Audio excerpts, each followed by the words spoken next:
Should have worked at that point. It may have been. Oh, Drain the battery. We weren't down. no. There's people in Salem who were down. This conference will now be recorded. What to do, Councilor McKee. Okay. And then again. Good evening. I would like to call to order the Tuesday, June 21st meeting of the Monmouth City Council and ask Phyllis Bowman, our city recorder, to call the roll. Counselor Belts, Here. Counselor Carey, Here. Counselor Lopez, Here. Counselor McKeel, Here. Counselor Oberst, Here. Counselor Salinas Oliveros. Where'd you go? Mayor Coons. I am present. Counselor Salinas Oliveira said she can't hear yet. I can hear now. Got it. Took care of it. Thank you so much, Counselor Belts. And I'm here, Phyllis. I saw that. Great, thank you very much. Counselor Oberst, will you lead us in the flag? I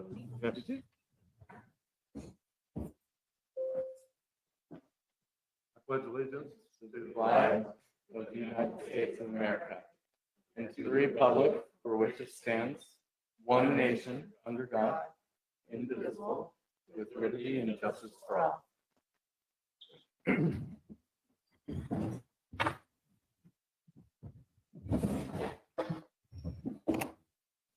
Thank you very much. We have this evening an agenda consisting of our regular business agenda and reports. We have one work session item, an early version of the agenda included an executive session, and that we will not be having that executive session this evening. So we'll start off with our consent calendar, which consists of the minutes of the meeting of June 7th. So do I hear any corrections or additions or a motion? I would move approval. Thank you, Councilor Oberst. I'll second. Thank you for that, Councilor Salinas Oliveros. All in favor, please signify by saying aye. Aye. Aye. Thanks. We do have time at this time for public comments. These would be for items not before us this evening. And we don't have anyone here in the room, I don't believe, to make public comment. He's not looking at me.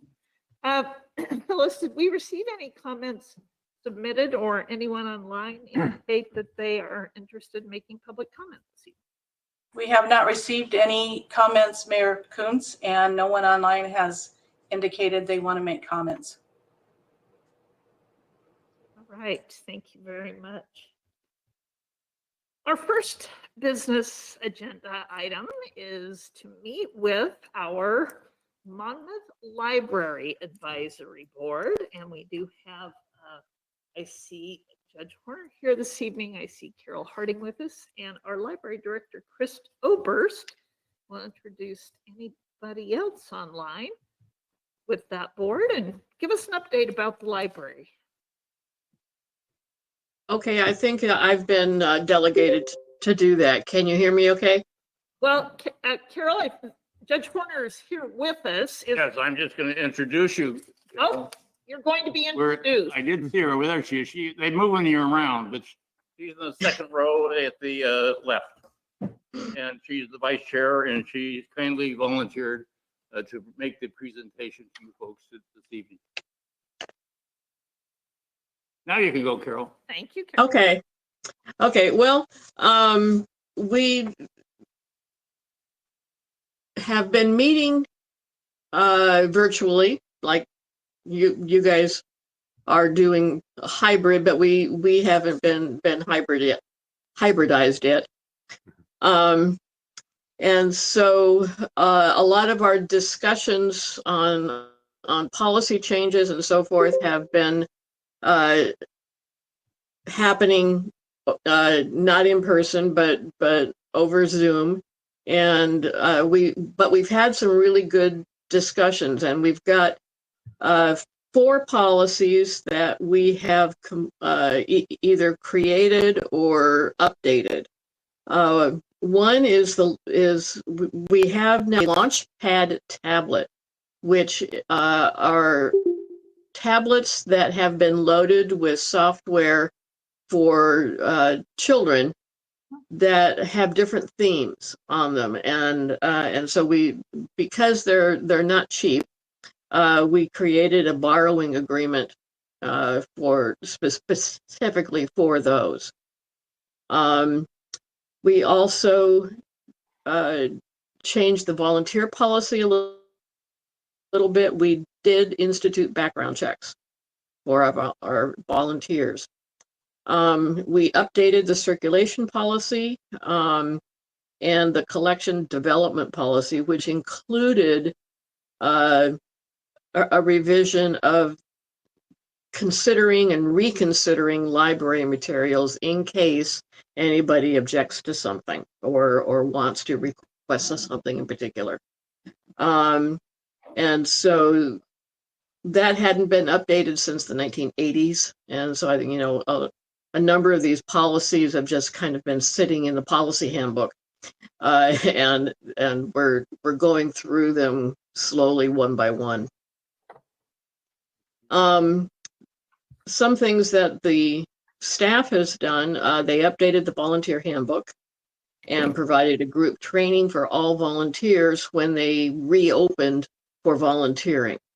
There were no volunteers for much of the COVID period, and when they decided that they'd invite the volunteers back again, they decided to organize it a little bit more formally, I guess you might say. And the public computer workstations are being upgraded to purchase ADA compliant public workstations. This is from a grant from the State Library of Oregon, and it should be completed by the end of August. We removed the drinking fountain and installed a water bottle filling station. And in the process, the Friends also, I think it was the Friends, Chris, correct me if I'm wrong, provided some money to get some plastic water bottles with the Monmouth Library logo and name on them to go along with it. The last 2 HVAC units were replaced, so that is done. That was a 6 or 8 year project. The library is now fine-free. This is going along with a number of other libraries in the Shoshimeka system and nationwide. 2 employees have been hired, and they're doing a transition for the adult services librarian who is retiring at the end of June. There are some partnerships that have been happening between the library and various entities. There was a medical project to provide postage-free envelopes to return unused medications. With Central School District, there's several. There's a summer activities program that took place in 2021. And also providing service to migrant farm families. We were a drop-off site for donations to Share the Warmth Coat and Blanket Drive, for Toys for Tots, and for the Christmas Project Food Drive. Librarians offered quarterly multi-generational programs at the Senior Center. They also had a Craft with a Cop program in conjunction with the Monmouth Police Department, and the always popular Little Builders program celebrating Public Works Week. The Public Works people brought some cool stuff to the library parking lot for the kids. Any questions? Questions or comments for our volunteers for the Library Advisory Board? And as mentioned, again, they work closely with, but are not the Friends of the Monmouth Library, which is a completely separate nonprofit group, which supports by fundraising and events and activities. These folks are the ones who help with the policies and support the library in the work they do. Is Councilor Salinas Oliveros? Yes, thank you, Mayor Coons. I wanted to ask if the story walks will be continued and if you plan to have more of the bilingual story walks as well. I'm going to revert to Krista on that one. Yes and yes. So yes to all the above. Okay, thank you. Mhm. Yeah, that's been a great program that we were, again, able to start during the pandemic, but those things that should continue and will. Other questions or comments about our library services? Yes, Councilor Carey. Just a quick one, and for either Carol or for Krista, or Chris, how have our numbers been as the COVID thing has sort of quelled a bit? I think we had high numbers for a stretch when we were open. What's the traffic been in and out, both in foot traffic as well as book checkouts or services? I don't have those figures right off the top of my head. I can tell you anecdotally that, summer's just starting and summer reading program has started. And so definitely today was probably one of the busiest days this morning that we've had. We had a program this morning in conjunction with Make Music Day. We had a family ukulele sing-along program, and they're quite a big turnout for that. And right now they're at the park for a teen and adult ukulele workshop, and I drove by there on my way here, and it looks like there's several people there having fun. So I would say it's starting to pick up. Again, I don't know the checkout statistics off the top of my head right at the moment, but it's increasing.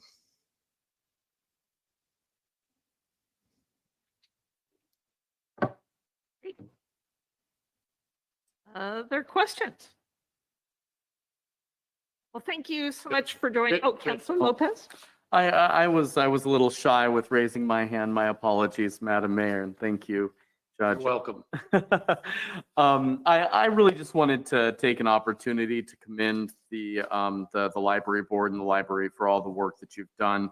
We do get periodic updates, but there was a lot of meat in this that I don't think I've heard before, and a lot of great things, that feed into our core council goals.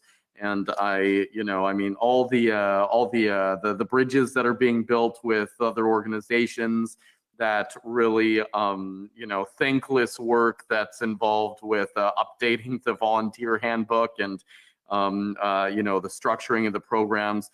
These things will have far-reaching impacts, and I'm just quite impressed by what you've accomplished. Yeah,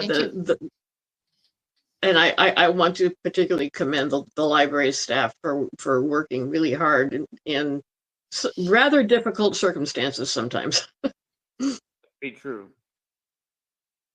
And I'd like to thank the board because we have had some really good discussions, some difficult discussions, but really necessary. Like Carol said, some of these things we've been discussing haven't really been touched upon in many, many years. And so it feels really good to have them updated, and we're good to go now for that. And we're going to continue working through our policies and continue working on get them all updated.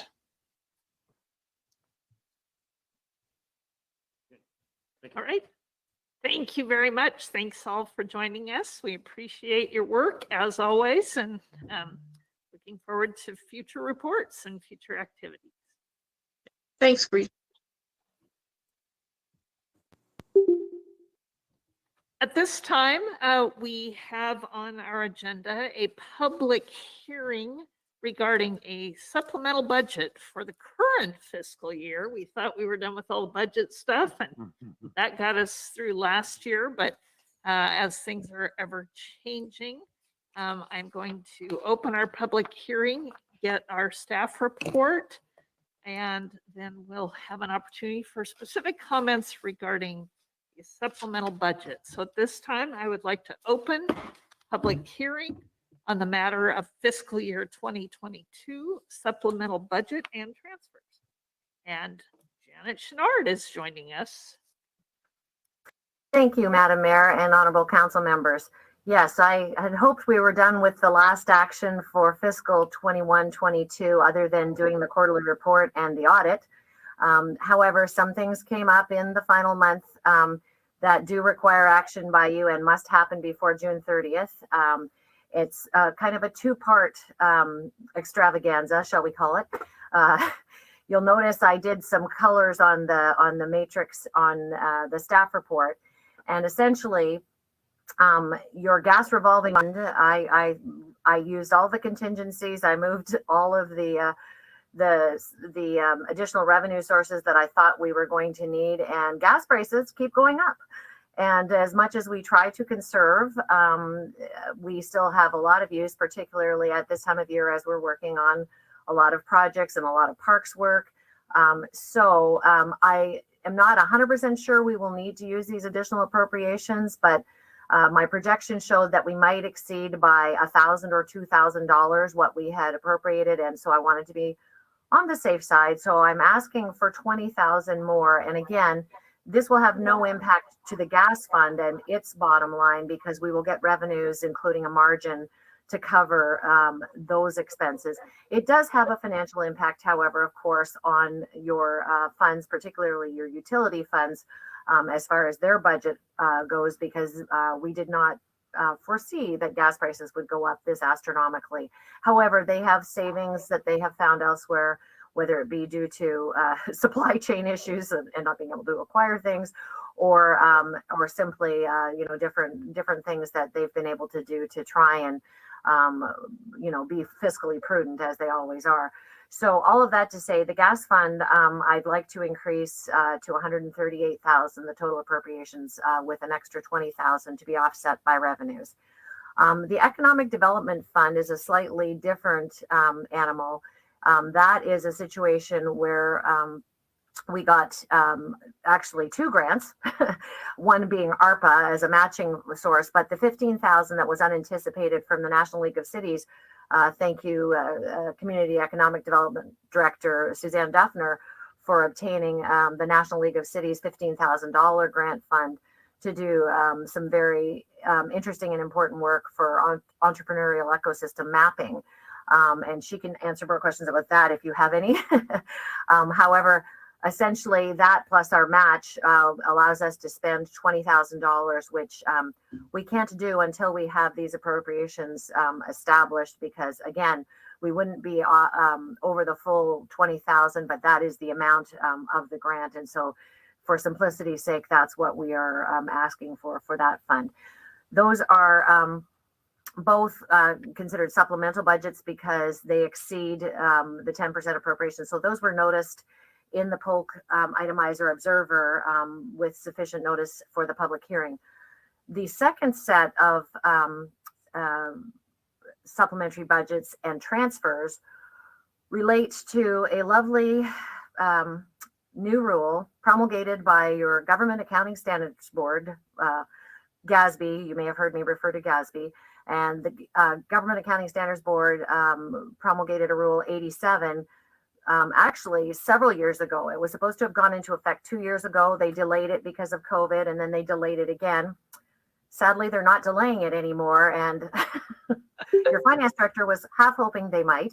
However, I have been taking a lot of classes on it, and also spoke with the auditors and went to a conference, and we do need to implement it this fiscal year for this fiscal year end.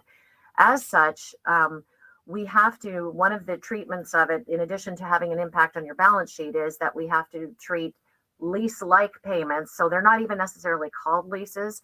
They are time payments for goods or services where we're essentially getting an implicit interest rate, or we're paying an implicit interest rate, I should say, for the use of a service or a good in the current time period. And so we have not actually yet defined all of our leases, because this is a job that I'm hoping the auditors will help us with. It's very complex, and GFOA will help as well. That's the Government Finance Officers Association. They will help with interpreting the GASB, because even the auditors are saying they have challenges with some of the interpretation. All of that to say, what I have proposed then as part of this supplemental budget is to essentially appropriate some of our, or I should say transfer appropriations to debt service in all of our operating funds that I believe could have leases. And that would be utility funds and our general fund. I do know of 2 leases already in the general fund. And the second part of this complicated thing of this supplemental budget is that in some of our funds, we don't have a debt service category. So that's why this is considered a supplemental budget, similar to when you may recall we brought you a supplemental budget to create a special payments category for the Urban Renewal Fund. Actually, we didn't bring it to you. We brought it to the Urban Renewal Agency. But in this case, we're going to have to create a debt service category in funds which don't have any other debt service other than potentially lease payments. That occurs in the general fund and the stormwater fund and the street fund. So those are the 3 that require a supplemental budget to create those categories. The other 3 funds have a debt service category. So we're simply moving appropriations from contingencies in most cases. The third piece of complexity, which I'm pretty sure Councillor Carey would have been asking me about, is the fact that I am moving from in the water fund, general fund contingencies to cover the water fund debt service of lease payments. So theoretically, I don't know how much theory you want me to dive into. I could wait and have you ask questions, I guess. But so I think I'll do that. But as far as the general fund contingency goes, we actually used all of the water fund contingencies already to in our previous supplemental budget to cover what we were thinking would be increased capital costs. That situation may have changed, but I didn't want to transfer it from Public Works because of these implicit interest costs and not knowing just how close we were going to be in the water fund. And we have the ability, again, through a supplemental budget to move contingency transfers from any, well, we can move any appropriations from any fund. And moving them from the general fund is usually the course of action. Now, again, these are appropriations. This is not no money is being moved. There's no revenue being moved. There's no expenditures being booked that are general fund expenditures in the water fund. This is just the appropriations that are needed from a local budget law standpoint in order to spend money in the water fund. So hopefully that makes sense. I do want to have on the record, and I'm saying this out loud for the minutes, that when I noticed the GASB 87 changes and the supplemental budget according for them, I had already missed the Polk Itemizer Observer deadline. And if I had done the Polk Itemizer Observer, it would have meant you would have an extra meeting next week. And I was thinking you probably wouldn't prefer that. And so the letter of the law is you can publish in a newspaper of general circulation. And since the Statesman Journal is still very popular in Monmouth, that's considered, that meets that test. However, it's much more expensive, which is why I typically don't use it. However, it does publish daily, which is helpful. So I was able to get that publication in with seconds to spare in order to meet the 5 days notice deadline. However, they did not publish the very last version that I sent them. So all of that to say, I did notice appropriately, but they published all 6 funds instead of just the 3 funds that I needed to publish. And their version showed the water fund using water fund contingencies, which doesn't matter because, as I said before, we can transfer from any fund to cover that. So that is a very long-winded explanation, probably more than you wanted to know. But I wanted, again, to have on the record for local budget law purposes, because as you know, our auditors are very good and they will scrutinize all of my supplemental budgets this year. And I just want to make sure that they know that we followed the letter of the law. And assuming that you will hopefully pass all of these supplemental budgets so that we don't break the law further by expending in a category that doesn't exist or overexpending appropriations, then we will be golden in that regard. And I will say that the financial impact of the GASB 87 is, these are all leases that we plan to do. These are all costs that would have been incurred as part of our budget anyway. There are no new leases. It's just an interpretation of what we were spending money on already for goods and services that were in your department heads' budgets. So hopefully that makes sense, and I would welcome any questions.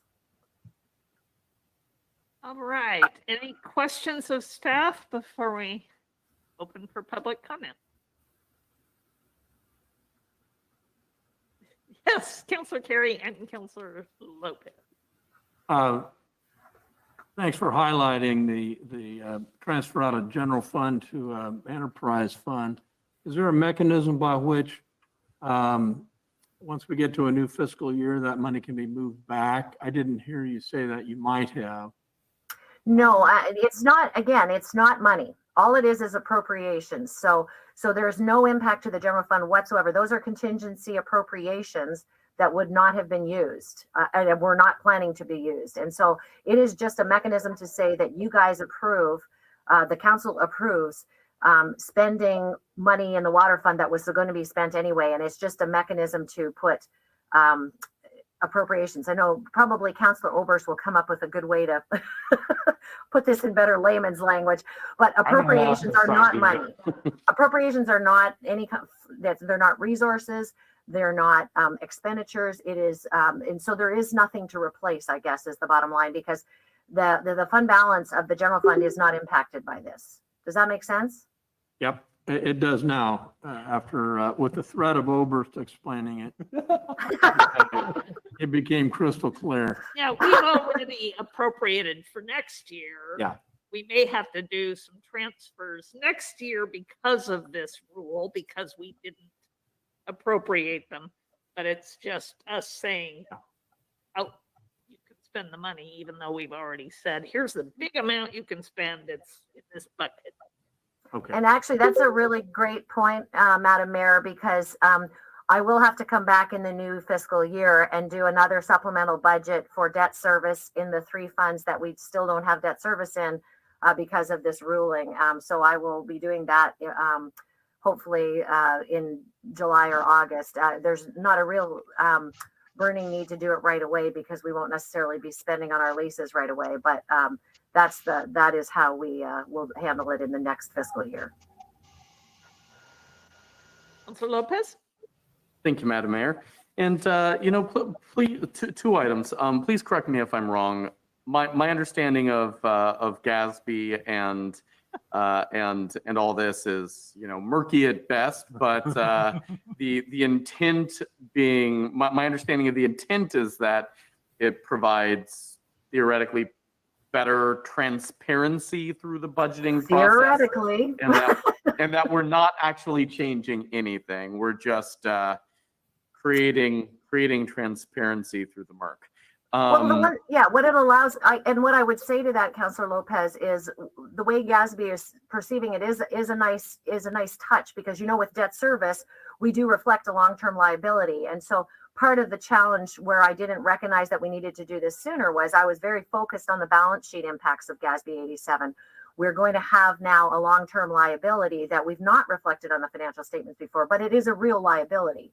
So you're right. And they're calling it debt service just so that we can track that debt service to the liability.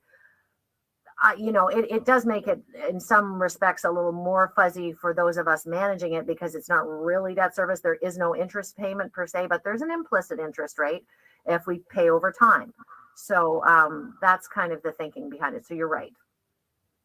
I appreciate that color. That actually helped quite a bit. And my other question was regarding the gas revolving fund. My recollection is that this fund not only serves city vehicles, but also other partners in the community, and that we do recognize, I believe you mentioned, we do recognize some some small revenue from it, from administering it. Is that correct? That is correct. Yeah, we have a margin on each gallon of gas that gets. It helps the gas fund save to also to do purchases of equipment related to the gas fund, such as the tanks and the software to run the that. But yes, we do. Both Minette and the fire district fill up at our tanks. Is that margin assessed on a percentage basis, or is it assessed as a flat rate per gallon? I believe it is a flat rate per gallon. I want to say it's 11 cents per gallon that we do on top of it. Yeah, I'll double check on that, but I'm pretty sure that's the answer. Oh, great. Yeah, that's wonderful. Thank you very much. Okay. Any other council questions? At this time, we will take public comment on the fiscal year 2022 supplemental budgets and transfers. Again, no one in the room to speak to that. And Phyllis, anybody submit comments or anyone online to talk to us about this budget transfer?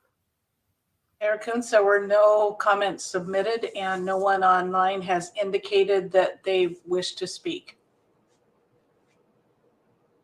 All right.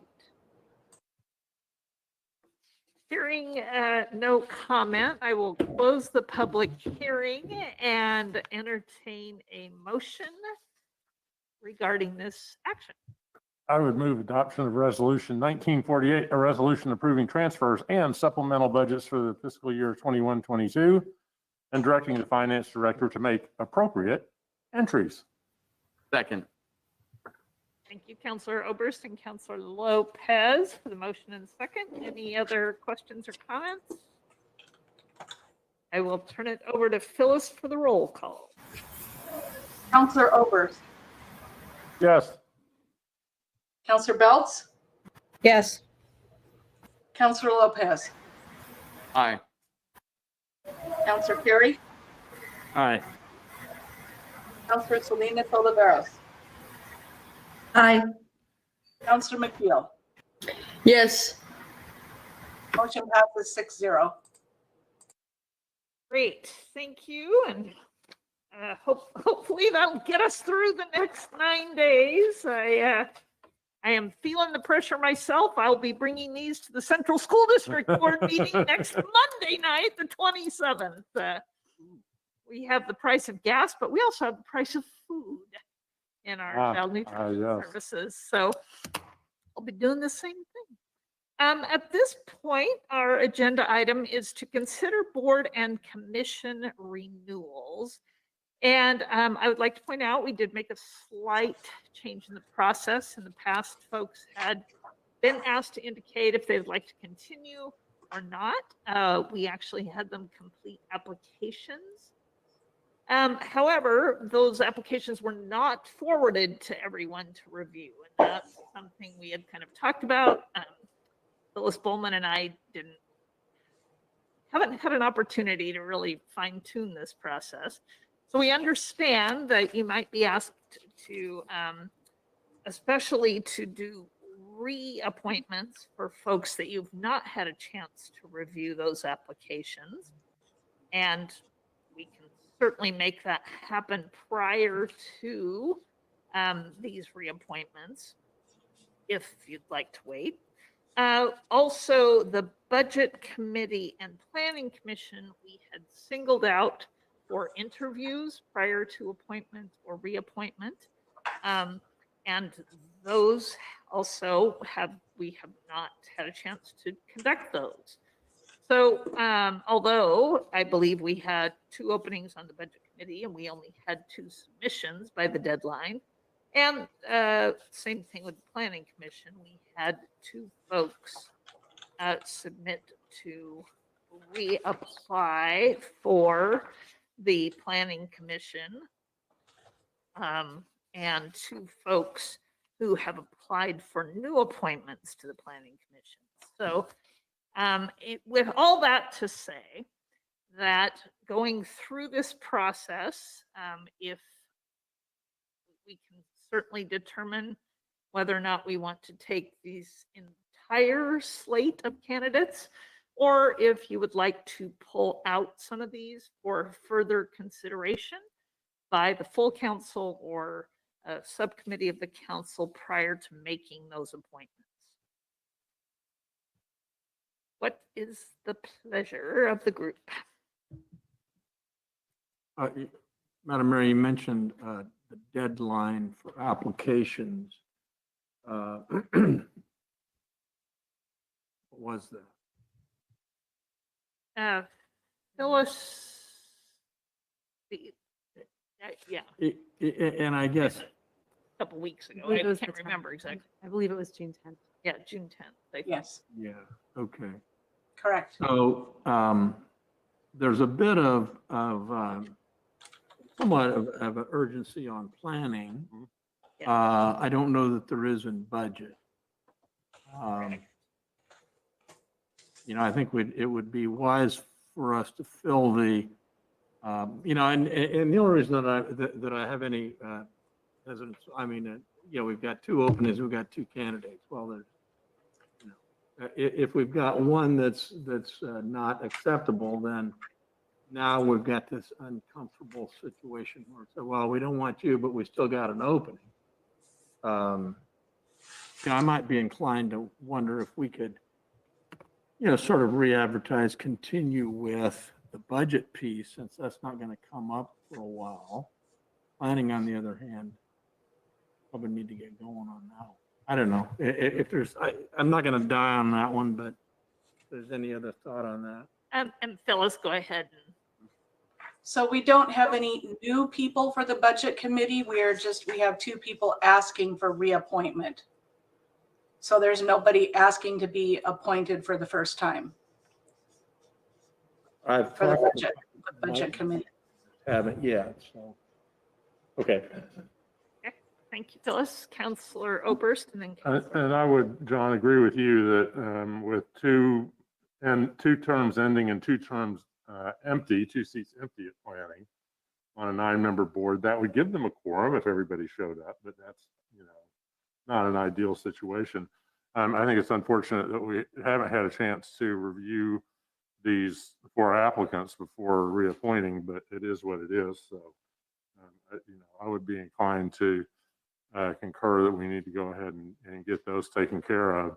And, with Phyllis's observation that there are no new planning or budget rather committee applications here, it's returning members or folks who would like to return. So, just seconding your observations, that's all on the money, and it makes me a little bit more comfortable with the situation on budget, that it is returning people. So. And that's part of our process, was trying to, again, recruit non-returning people. No, right. We had some fresh eyes and the ability to check in on how the process works for folks.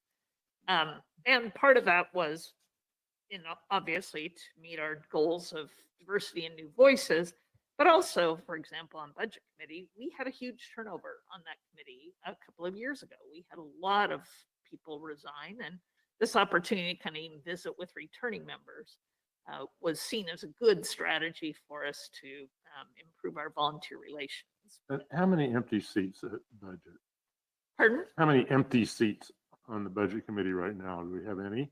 If these two are reappointed? We would have one who's not seeking reappointment. Okay. Yep, we would still have one opening to fill. Okay. Yeah, I see. Councilor Lopez? Thank you, Madam Mayor.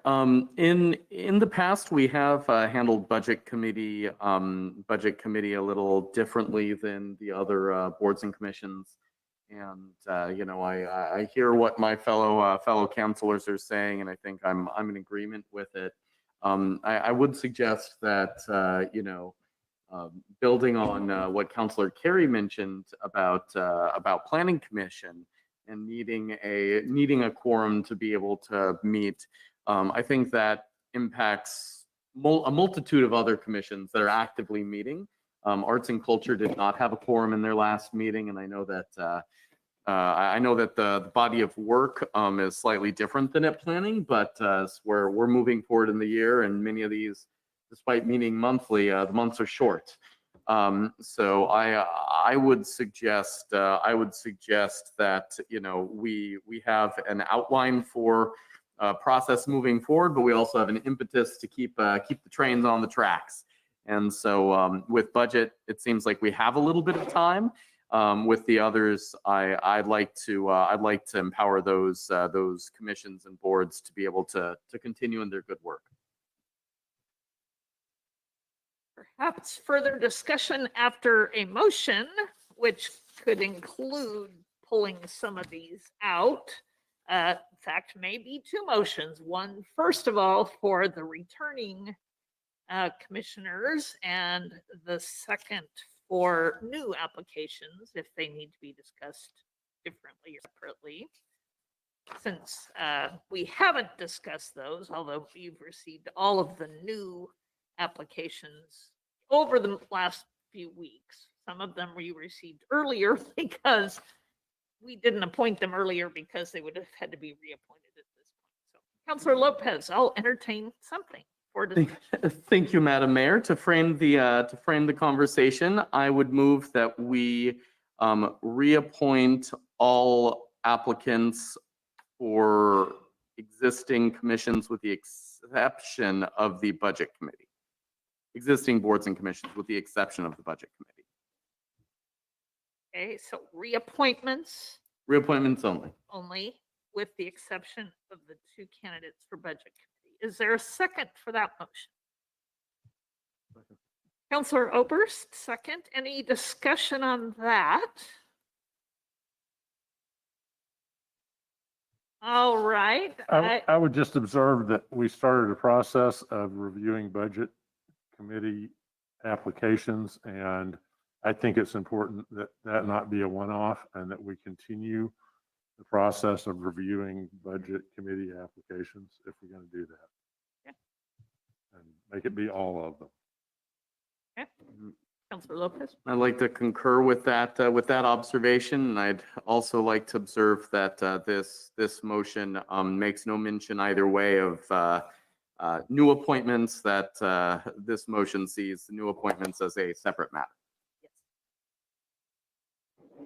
All right. All in favor of the slate for reappointments other than the two reappointments to the Budget Committee, please signify by saying aye. Aye. And any opposed? Aye. Thank you, Councilor Oliveros. We heard you. And any opposed? So seeing none, we will move forward with those reappointments and Budget Committee process being slightly different. And now to consider applications from for new appointments. We have two individuals for the Arts and Culture Commission, as mentioned, helping them to create a quorum. One for the Library Board, two new applicants to the Planning Commission, and one to Senior Advisory Board. Councilor Lopez. Madam Mayor, I have a personal conflict of interest that I'd like to declare in this matter. And I'd like to recuse myself from the discussions. One of the applicants is my wife.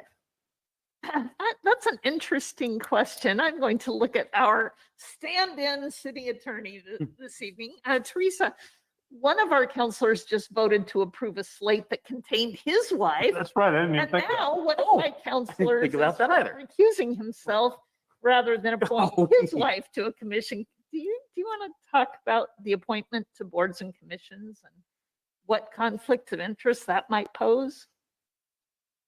Well, sounds like that would pose a conflict of interest. So I think that's appropriate. So I will unvote yes on the last motion. Since my spouse was on that. And Although these are unpaid positions for which there is absolutely no remuneration, and probably spouses end up doing more volunteer work because their Right. spouse is Yeah. involved, but I just didn't know if that would be seen as potential or actual. Well, does the city have a conflict of interest policy in writing, or how does that work? I don't believe we have, well, we have a conflict of interest policy in our, For our staff. staff policy handbook, Uh-huh. but that, it doesn't speak to the situation. And it follows the conflict of interest definition about financial, making decisions that have a financial interest, or that A financial gain or lack of Benefit. financial detriment, and neither of those would apply Well, in this. yeah, certainly would not be a financial conflict of interest.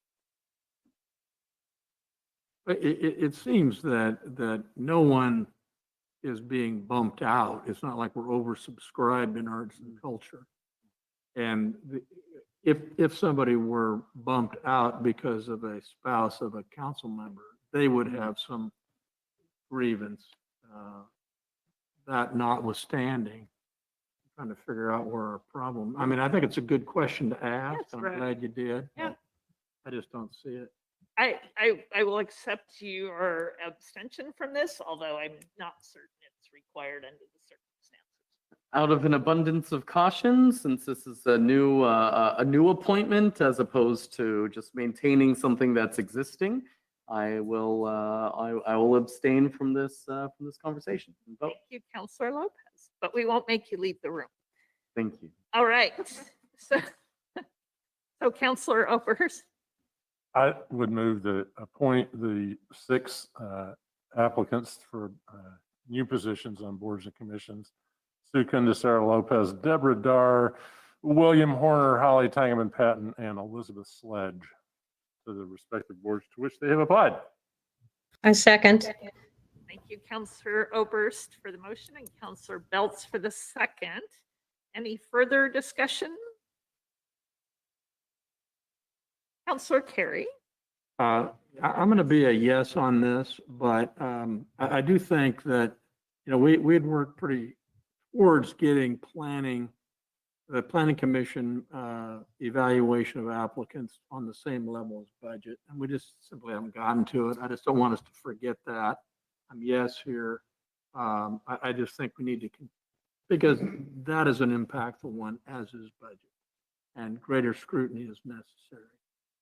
We just haven't got to it. Too many other things, not critical, but just so it's on the record that we need to continue. Thank you for that. And of course, both of these people applying for planning commission are very experienced in other city boards and commissions, folks who have a great deal of knowledge about the city. So. All right. Any other comments? All in favor of appointing the new board and commission members as presented in this slate, please signify by saying aye. Aye. And any opposed? And one abstention from Counselor Lopez. And just to let you know, we do have a list here of the folks who have served on boards and commissions who are not seeking reappointment. We have some long timers there, and be assured that Phyllis and I will be reaching out to those people. She writes a lovely letter, which I try to add a personal note to when I can, to thank these people for their really tremendous service. This is a lot to volunteer for, and these folks going off have done an amazing amount of work for us. So, Councilor Oberst? I just would like to add that if this process is being compressed in June with late applications for reappointment, and then suddenly it's a meeting and there's not time to talk to people in advance, maybe it'd be a wise move to move the deadline to ask for reappointment to the end of the first quarter, go all the way back to March 31st, April, something like that. Give staff and you, Madam Mayor, a longer time period in which to address reaching out to these folks. Just a suggestion. I'll leave it up to wiser minds whether to take that suggestion. Okay, Phyllis, we'll work through a timeline maybe that gives you a little bit more time. And I do send out the applications for reappointment in April every year. sends them out in April, but let's get a little earlier Yeah, deadline. I'm saying move the deadline to request. And some of them, we extended the deadline, I think, or we made last minute announcements that we hadn't gotten a lot of Okay. applicants. And I appreciate Phyllis's work. I know Yeah. she visits with people quite a bit about these openings to try to encourage appointments. So we appreciate her support of that work. Our next item is the potential approval of an installation of a mural long talked about. Our Community Development Director, Suzanne Duffner, is here with us this evening. I also see online we have some we have someone who I believe is an artist and some folks from Partnerships and Community Living who will be our partner in this. I see Joanne Furman and Gary Zenson with us. Go ahead. Great. Susan. Okay. Thank you, Madam Mayor, and good evening, members of the City Council. My name is Suzanne Duffner. I'm the Community and Economic Development Director for the City of Monmouth. And I have the pleasure tonight to present to you a proposal to install a new historic mural on the side of the Partnerships and Community Living building here in the downtown facing Catron Street. So thank you, Mayor, for introducing Gary and Joanne from PCL. We're also joined by Eileen Henkel, who is the mural artist and designer. And I'm also representing the Historic Commission because that's where this project began from. So just by way of a little bit of background information, it was about a year ago that we had a historic commissioner, Jim Mannion, who coming on the heels of finishing the historic railroad signage in the park thought, hey, we should put a mural up on the side of the Ross building. That would be a great place for it. And we agreed that was a good idea. And so we kicked that off with a RFP process in May and June. And we were fortunate enough to have Eileen Henkel propose a beautiful design that characterizes the historic Independence and Monmouth Railroad that used to run down Jackson Street, billed as the shortest railroad. I'm not sure if that's true in the whole world, but it was a very short railroad. So incorporating the railroad as well as paying homage to our community's diverse history. So we charted down that course. We thought we had a location on the S-curves with the Ross building.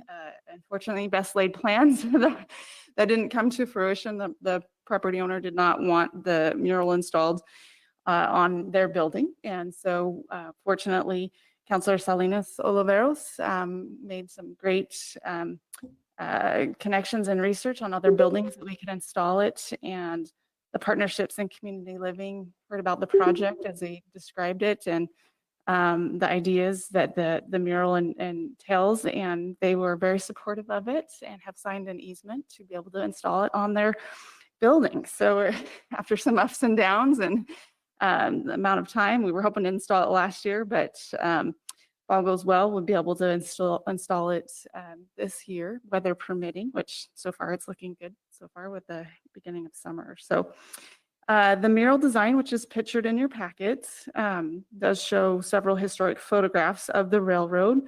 They're combined in a way that draws the viewer in to the scenes which are depicted and the towns that the railroad went to in the area. One of the values that we really wanted to make sure was incorporated into the mural is this idea of a multicultural history. So a lot of times we forget to tell the story of the workers, and in this case, there were a lot of Chinese and Mexican railroad workers in the area that built out the railroads. But unfortunately, history doesn't always remember to tell that story. So we thought that was really important to encompass the photograph that pays homage to that.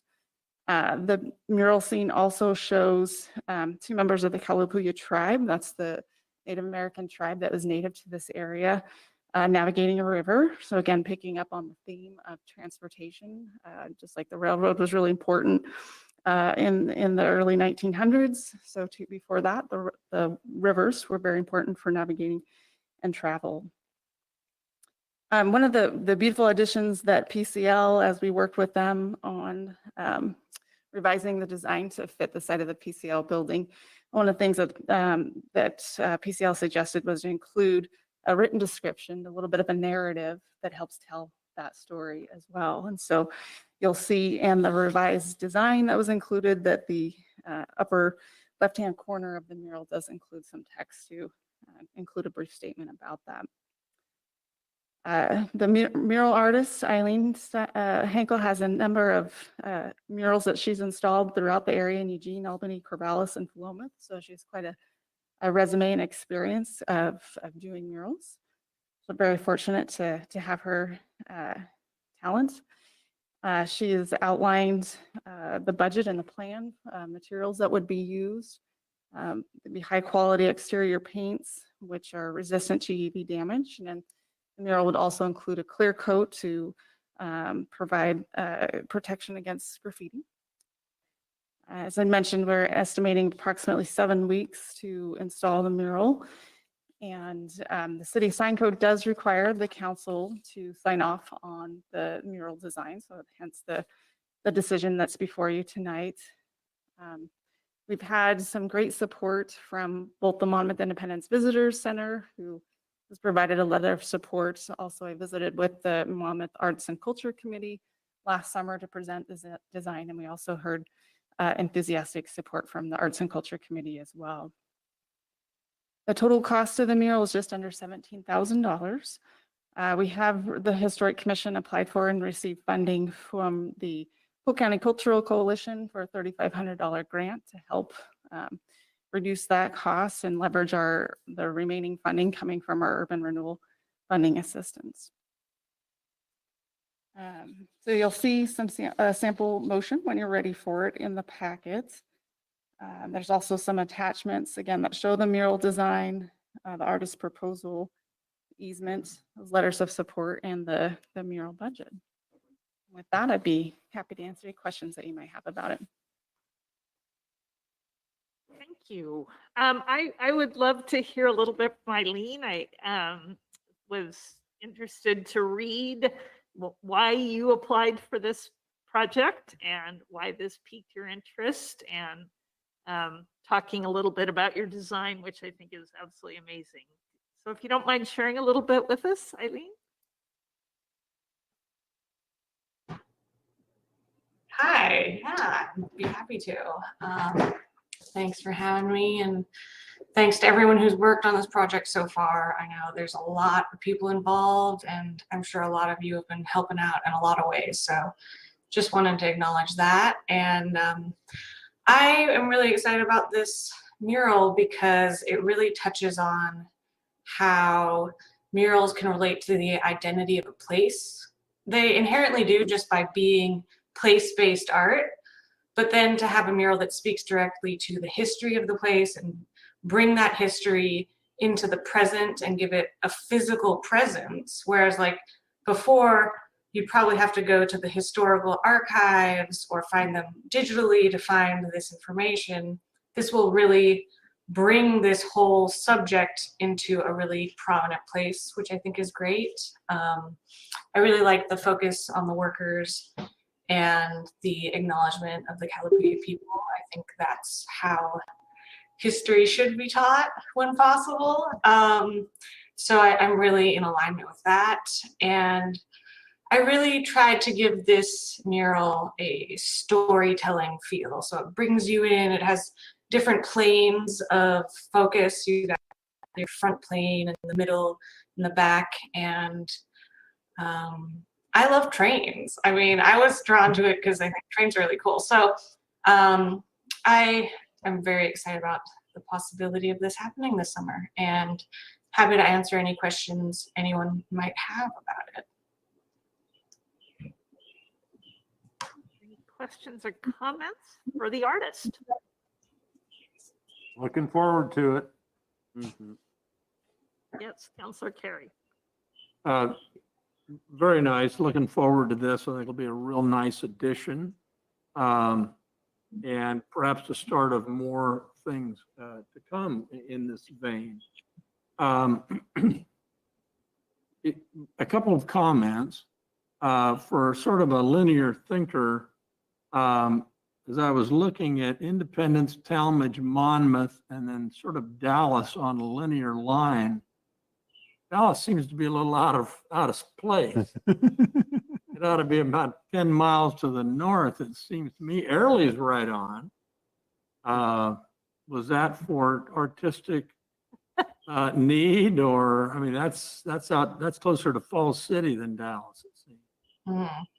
Yeah, that's a great question. I definitely am aware that geographically it's not a perfect map, but I really did want to prioritize overall composition and storytelling over this is a map of the region, because I think everyone is aware of which direction things are in.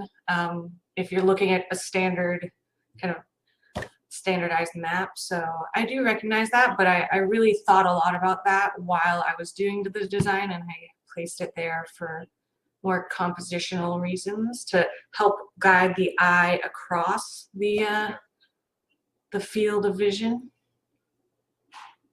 Sure. Yeah, and it does that. There were descriptions of sort of other locations on there. I didn't see a description of and I haven't blown this up well enough to be able to tell, but what is that image just above Talmadge and to the right? Purple image. Sort of the. Yeah, that was the horse race track that was near Talmadge. So they used to race horses. It was the what? The racetrack. They used to race horses. Horses. Mm-hmm. Yeah, specifically it's like the spectator, one of the spectator areas of the racetrack there. Good. I didn't know that. One of the few pictures of Talmadge that we have. There's not very many photos out there. All right. Yeah. Belmont Stakes and all of that, and the Royal Ascot. Who could argue with that? Oh, thank you. Very nice. And Councillor Belt? This is really exciting because I've been on council 5 years, and so we've been talking about this for a long time. Before that, I was on Arts and Culture Commission, and we brought it up then. So I'm very excited to see this. And I actually hadn't looked at the point. And so my question is, and this may be just pure ignorance, it obviously, to me, the picture looks like a photograph. Are you painting the photograph? Are you taking those images and how putting them onto something that then goes on the wall? Also a good question. I will be using a projector for this to trace it on there. So I usually work in a pretty realistic style. So it won't look exactly like a photograph, but I will try to remain as true to the photograph as possible. So there will be some things that look a little different because the nature of paint, but it will be pretty darn close to what you see in the mock-up, I would say. Oh, that is very exciting. So I'm also an artist. I'm a collage artist. So, and I use projectors for all kinds of things. So does my husband. So I'm very excited to see you working on this now. Great. Great, Councillor Lopez. Design-wise, and Councillor Carey has me looking at this from a different, different direction. I noticed that the mural, and I'm comfortable with Dallas, and I do understand the artistic process and artistic license. Another artist speaking to you here. You just have a lot of critics here. But but I see it looks like Independence is on the other side of the river. And Ash Creek, Chris. Come on. Oh, is that Ash Creek? Yes. Oh, okay, never mind then. That's great. Yeah, I understand the geographical reference there, and that's sort of meant to represent the river that goes right next to Independence, but it's not a specific river per se. It's just saying that in this region that was the main one of the main forms of transportation. So, it's not labeled as the Willamette or anything. So, yeah, I hear you though. Or we'll take Councillor Oberst that it's Ash Creek, which Yeah. really was. Anybody ask? Line. Yeah. Yeah, that's that's one that'll float. That's right. So to So to say. oh, Councilor Bell? No. I also really want to thank PCL. This is kind of a major contribution. They've done a lot to that building over the years to really help it be a welcoming site on Main Street as you enter our downtown. Joanne and Gary, thank you so much for agreeing to do this. Do you have any words? I love the thought that you brought the text in there. Certainly, again, knowing that some folks will need that interpretation, and really appreciate that addition. Anything else that you have to talk to us about that, Gary or Joanne? I will let Joanne take the lead on that. And we have wrapped our board into this kind of amazing development, and we're just really so happy with the collaboration and understanding. The process from our standpoint is Suzanne and Rebecca could not have been smoother. And we got made some suggestions, that were all basically about the same, but the importance of cultural diversity is core to everything that you do. With people living with developmental disabilities or people experiencing deafness. So this just means a lot. And we're honored to actually have been selected for this. So thank you. Thank you, Gary. Joanne, anything to add for us? I know you mentioned you were kind of losing connection here and there. No, I think Gary represented that very well. I kind of jumped on to listen in, and I'm having some connectivity problems, so I'm not even sure if you can hear me. But I appreciate the consideration of the diversity statement on there and consistent with our values, so thank you.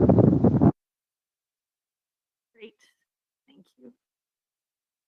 All right, again, as Ms. Duffner mentioned, that this requires action on our part, so I would entertain a motion for some action.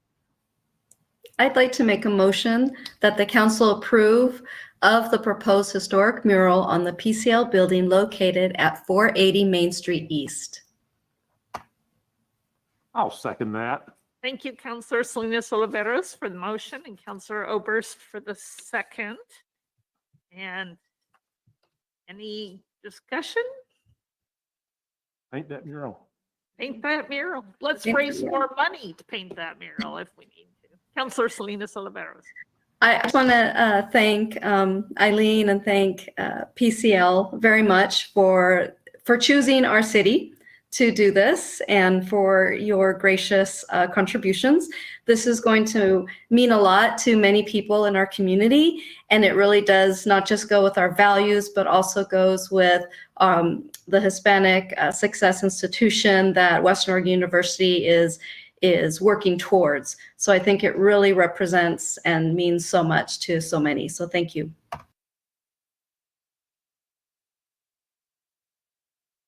All right, all in favor, please signify by saying aye.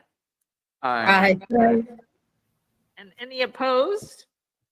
I am seeing none. Let's make that a unanimous vote and move this forward. As mentioned, though, we do have money for. We're using money from our urban renewal fund, which is a wonderful opportunity to really create a lasting addition to downtown. So thank you, everyone, for your hard work on this. It's amazing. All right.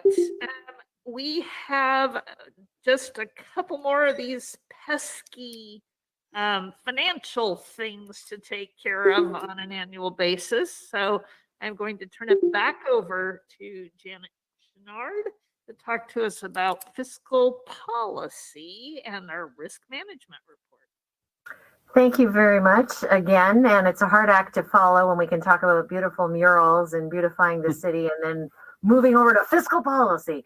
So, but it is an important thing that we do and that you all are stewards for, is our fiscal prudence. And this policy adoption is required annually. And every year I read through it very carefully to make sure that it at least reflects what we do and how we're doing it, and also that it meets best practices as I currently understand them. And having just returned from the Government Finance Officers Association National Conference, I feel pretty good actually about our procedure and the number of things we've been able to carve out in it to ensure that we continue to get good audit opinions, and also to give you comfort that your finance staff and your various departments are doing what they need to be doing to look after, be good stewards of the funds of the city. This year, all that I am proposing again is some housekeeping edits and some clarifications. We've had some different folks doing different things, different title changes and so forth.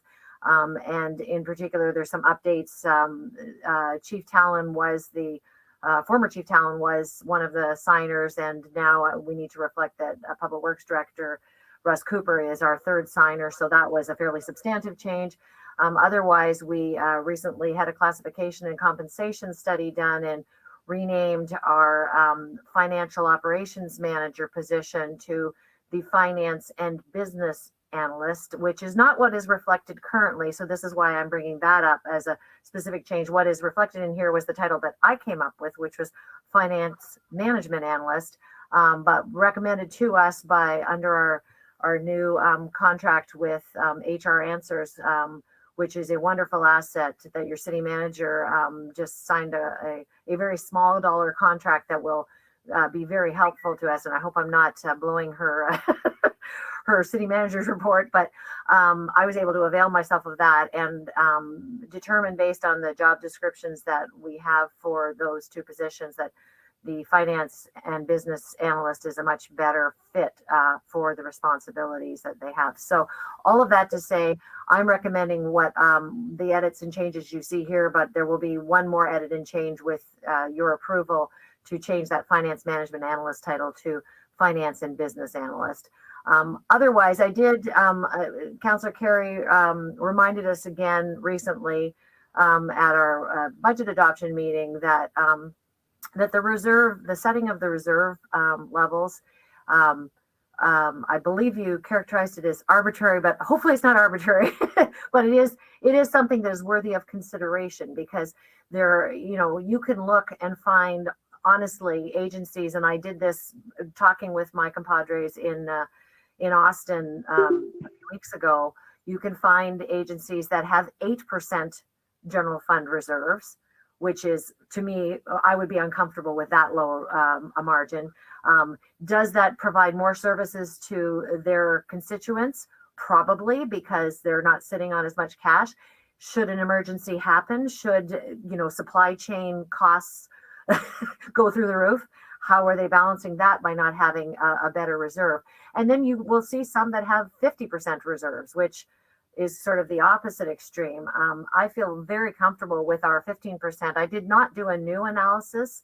I just revisited last year's analysis to try and just remind everyone sort of what the thresholds are across various mechanisms that the Government Finance Officers Association, for one, promulgates, and what GASB promulgates. And we are still pretty much in the middle relative to what is required. And again, could we be lower in our utility funds?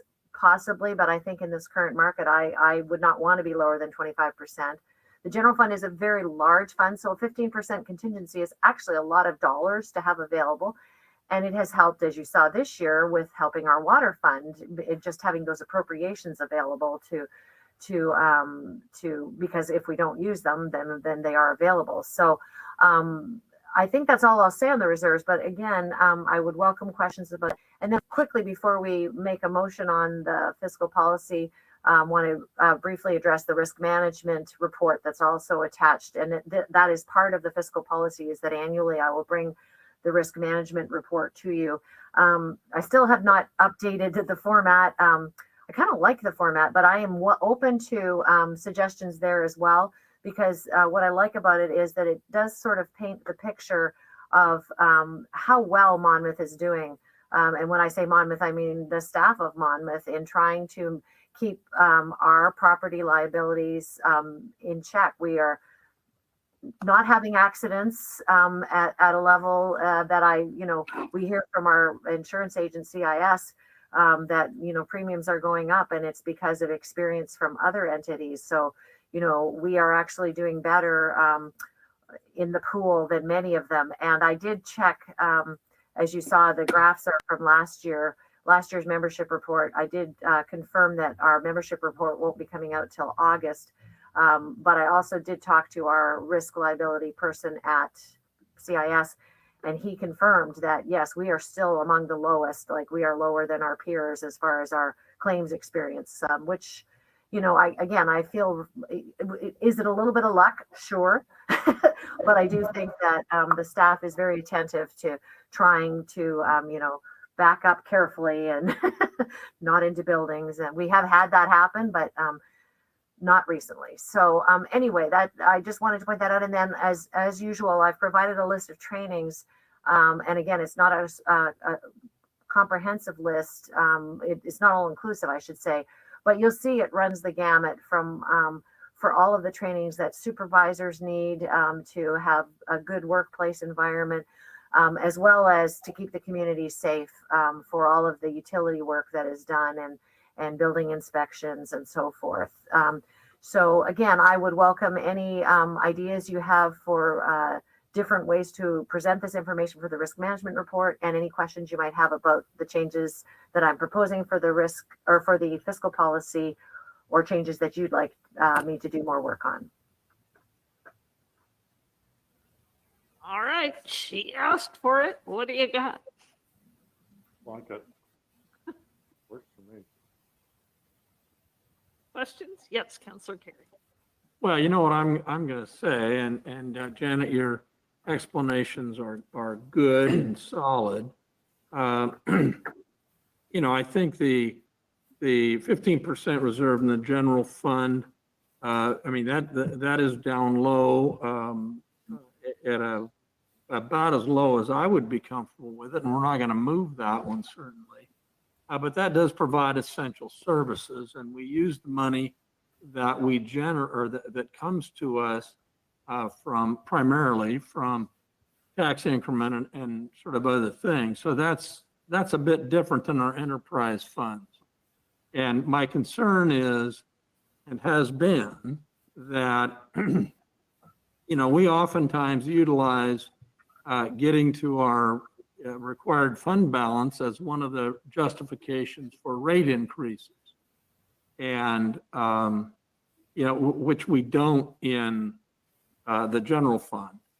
The state might have had a good idea when it talked about, in what was it, 19, where they said they didn't want to be, the accountant said we don't want to be accumulating, build up unduly the state shared revenue tax or highway tax revenues. The same might be said for some of the other enterprise funds that we have. And clearly we're well above that now. That's fine until such time, we accumulate dollars necessarily for large projects, as by and large. And then we expand on the planned large project, and now we've got concern about our fund balance. And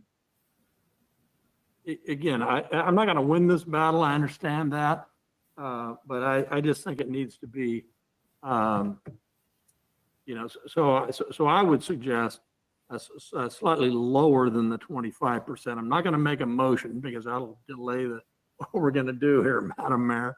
But I think we ought to, be a little reflective of that the next time we raise a utility rate, in part because we need to maintain a 25% fund balance. We have contingencies that are not part of the fund balance. So anyway, I'm done. Thank you. I've had my say. Nice job, Janet. Haven't convinced me, but you're darn good at what you do.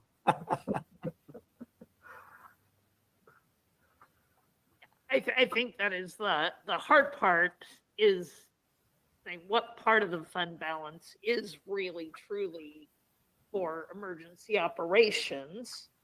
And as shown here, for example, in the general fund, we have a 15% requirement, which is roughly 950,000. 3 months payroll is 1.13 million. So that end fund balance, if there were ever any problems with tax collections, this would be there for us. So some of those things have direct correlation. Your correlation you mentioned, Councillor Carey, to that carryover in fund balance is our savings account in some ways for capital expenditures. And so having those funds continually on hand or for emergency purposes if they come up is excessive, but also real handy to have if we ever face. Important if you need it. If you need it, it's great. If you don't, you look like you're just sitting on cash. And I understand that balance.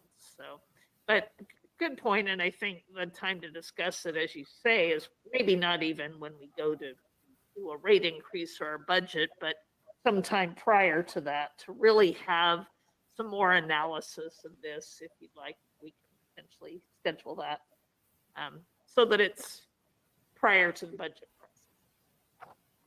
Marty's nodding at me. So, Councillor Lopez. Thank you, Madam Mayor. And while I share those concerns about maintaining too large of a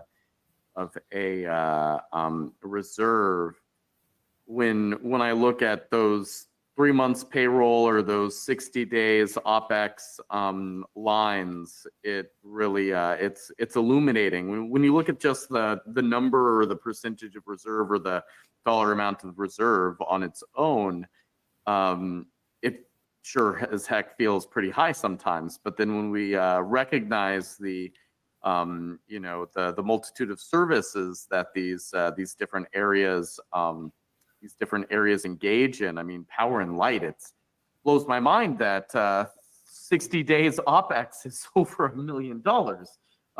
But that is what it is. And with the recent concerns over our nation's power grid, and gosh, all of that being hot topics these days, pun intended. I'm comfortable making certain that we maintain the ability to continue to serve our community through it. I do have a question buried in here. When I look at these figures, and perhaps it was mentioned earlier and I missed it, I see that there's a required reserve percentage, and then there's a current reserve amount. And some of those have a pretty significant discrepancy. And as we're sitting at the end of the year, are those what drives that? So part of it is that we have a 5-year plan, as you know, and so we will have at the current year level, we may have quite a lot larger reserve in order to spread it out over the 5 years and ensure that we are close to meeting that reserve requirement in the 5th year. If you recall, if you look back at all of our 5-year plans, some of them do dip below the reserve requirement in the 4th and 5th years usually. And in fact, your general fund off and on has been known to actually dip below for several years, below that 15% requirement. So part of the challenge is managing it over a 5-year lookout And then the other thing is that we may work to a 25% on a budgetary basis. However, we have savings every year or we get more revenues. And as you know, we try to be fiscally prudent. So we do budget our revenues conservatively, and we do end up always having savings because we're not going to bust our appropriations because that would be against the law. So we do end up being higher almost always than that 25% reserve requirement, as Councillor Carey recognizes. And we want to be, if that's what we've set our policy at. We could, as Councillor Carey suggests, set that at 20%. And then, we might still end up at 23, 25%. And that is certainly within your purview. You may recall that we brought the street fund down to 15% because the auditors told us that one of the requirements related to highway taxes was that you could not sit on more reserves than were, they had a measurement in order to say this is what would be fiscally prudent to set on. And you had to be able to prove that you would spend that down over time while maintaining the lowest possible balance. And 15% was the lowest that I could get them, or 15% was the highest I could get them to agree to. And that was when the stormwater was still in there. So could it go lower now? Street projects are expensive, and we do a lot of them, and we have a lot of sidewalks to repair. And, and the costs associated with those are going up right now. So I would not want to go lower than 15% with the street fund either. But, there may be scope in the utility funds to go below 25%. As I mentioned, some folks do. And it is a question that we could look at again and say, what is our tolerance for being prepared for emergencies, and how often have those emergencies occurred? We know there's a business cycle. Usually it's 7 to 8 years, as a rule of thumb. And we could sort of use that to project when the next big hit is going to be for price problems and so forth. But, and I'm willing to do that analysis if there's, a big enough head nod from all of you. So what I'm thank you very much. What I'm hearing is that those reserve percentages that are stated as round numbers there under the required column are targets, and our current column is a snapshot with the longer time horizon taken into account for those targets. Those are targets aggregated over a 5-year time horizon. Right. So, for example, sanitary sewer, you'll see it has a big, 110%. We have been saving for a very, very large project in that fund for some time. And so we have been sitting on a much bigger than 25% reserve with a view to having the bandwidth in our staffing to do the contracts and to have the right set of circumstances with other projects to be able to do that project. So should we get it down to 25%? Well, we still need to do that project out in the 5th or 6th year. Mm-hmm. So that's part of the challenge, I think. So I think you've captured it, but I just want to kind of make an example that hopefully helps clarify. Absolutely. Thank you. Any other questions about that or observations about the risk management report? I'm amazed with the number of staff we have, that we have so few claims, injuries, et cetera. Mm-hmm. Doing a good job on that score. And Councillor Lopez. Thank you. In regards to risk management, and yes, I'd like to really celebrate the great work that's done here, and it certainly shows in the data. Are we receiving a premium reduction for our performance here as a city? I mean, it's striking how much better we're performing than our comp set.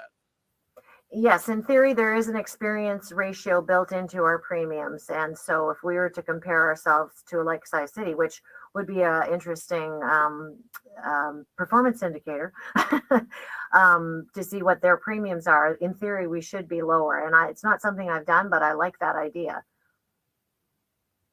CIS tries to build in a number of different things. So our property, certainly our property costs, our property liability costs are lower than some of the bigger agencies that have jails, and jails are a real exposure that cause. We go through a very lengthy questionnaire. I just finished the renewal process, which is a bear, right? And then went straight into audit after budget. So it's been a month or two. But the renewal process, they really do, especially now for cyber liability. You have to be very, very careful about what you respond, and in order to make sure that they understand that you have got your risks covered to hopefully impact lower rates. But I do like that idea. I'm going to make a note to see if I can get some data on that. Yeah, thank you. I'd be interested in that as well. I guess I want to just make certain that we are not, as much as I love our, our neighbors all around us throughout the state, I want to make certain that we are not subsidizing their rates through our better experience here.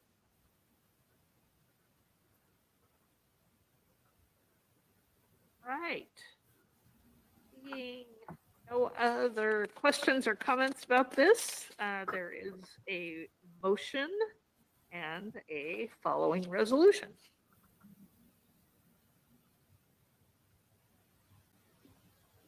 Well, you beat me to it. I was gonna say, nobody else will speak up.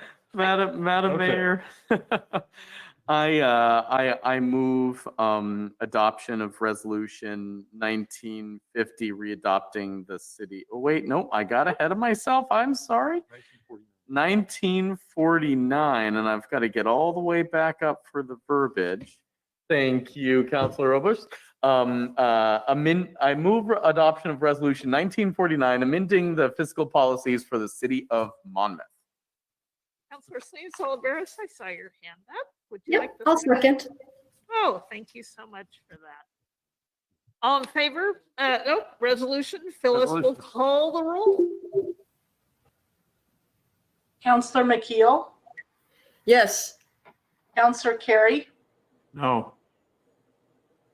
Counselor Salinas Oliveros, Aye.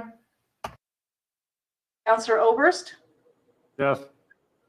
Counselor Lopez, Aye. Counselor Belts. Yes. Motion passes 5-1. Right. Thank you for that. And skipping ahead to Councilor Lopez's next item here, we have another potential resolution, and that is our investment policy. Again, a financial consideration that we have requested that we reauthorize each year. So Janet, once again. Thank you again. So again, with this particular policy, we do need to readopt it annually. I will, you'll see that the changes that I've made look fairly substantial, but what I have done actually is there is a template that the Oregon State Funding Board has, Treasury Funding Board has out on their website that was pointed out to me by an individual that I was working with to, stepping back. As you know, I've been promising that I would update this policy, hopefully to be able to go out longer term, given that now, although the pool rates are rising again, they tend to lag when interest rates are going up, they tend to lag, and we might have some opportunities to invest out a little further at a higher rate. And still with complete safety and prudence. And unfortunately, with everything I had on my plate in the last several months, I have not been able to do that. And I would want to do that several months before I bring it to you on the annual basis, because with changes to term, we do need to take it to the OSTF for their approval and additional input. And that is a lengthy process, as I have been through that in my past. And so I thought for this round, what I would do is at least bring it up to being more in line with their template policy. Not anything really substantive change. It's more of an organizational. You'll see in most cases, a lot of the language is the same. It's just moved to a different area. There were some inconsistencies too, that when I was talking to a broker dealer that we might work with in the future to do some investing with. He mentioned that our safekeeping language was out of sync with what it should be. If we want to have a third-party safekeeper, which I do, because that is a best practice, and I have missed that as a language change before. So I've clarified that and cleaned that up as well.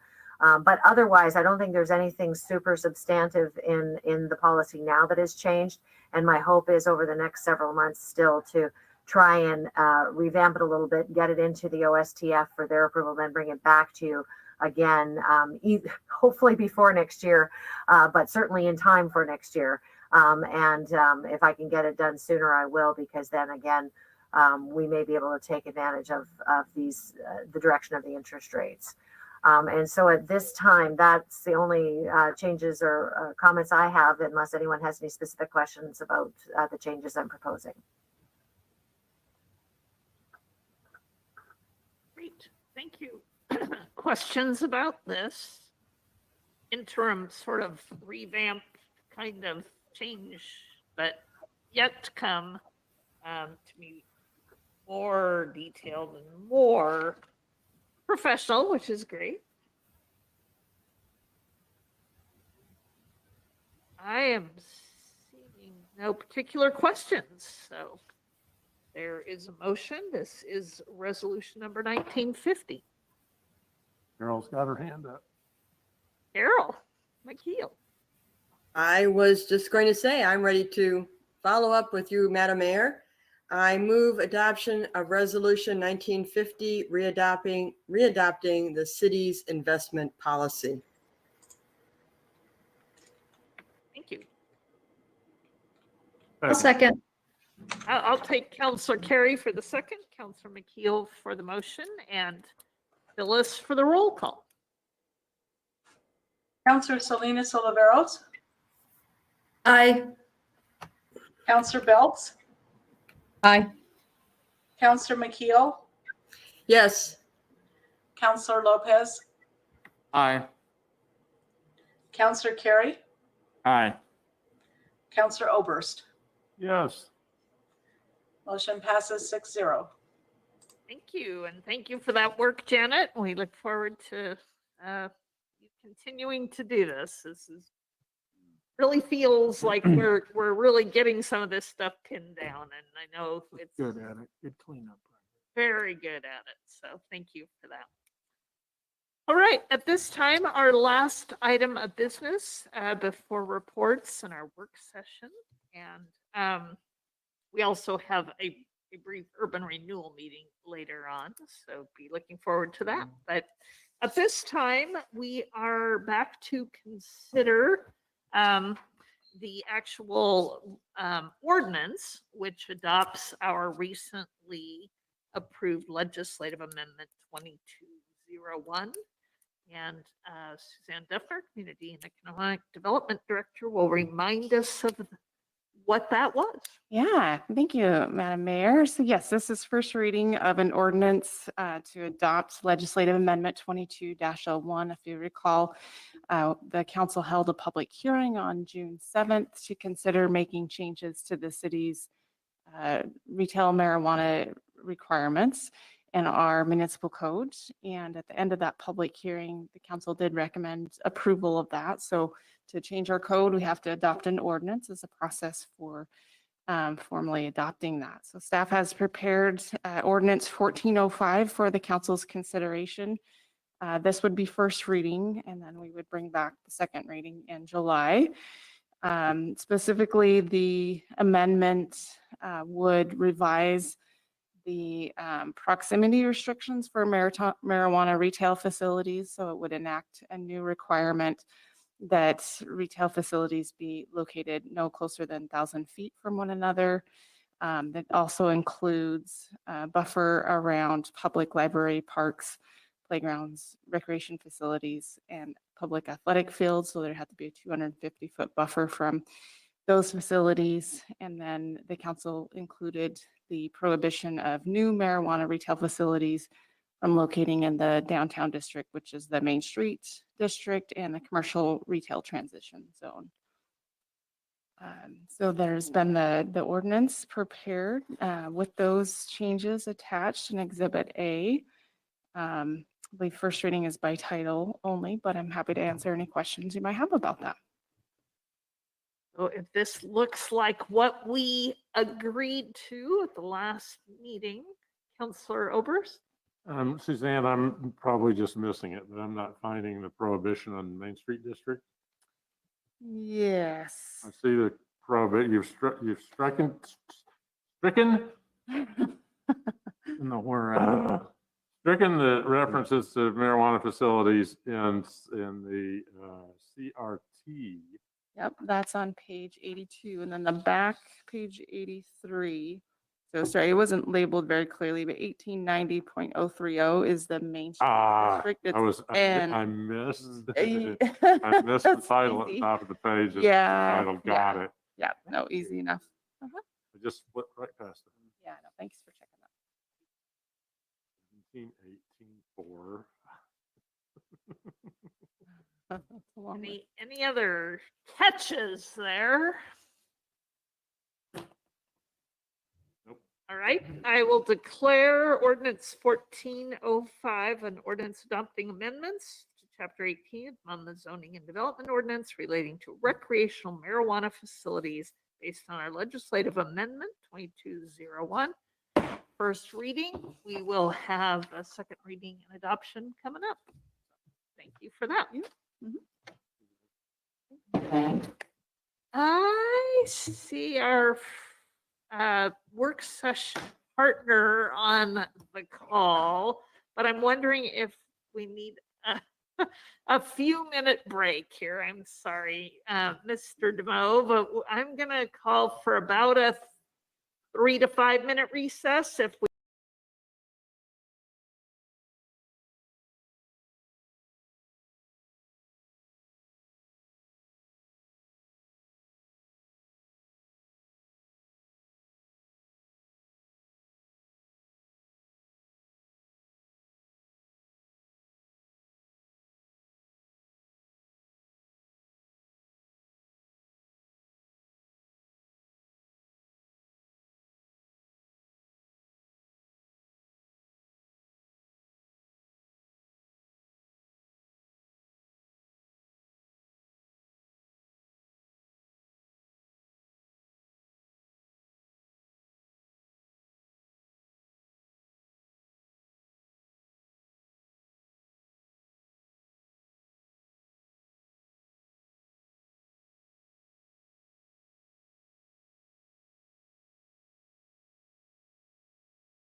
We had to put a fan on.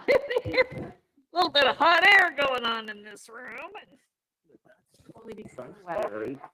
What? Only because of the weather. Only because of the weather, not.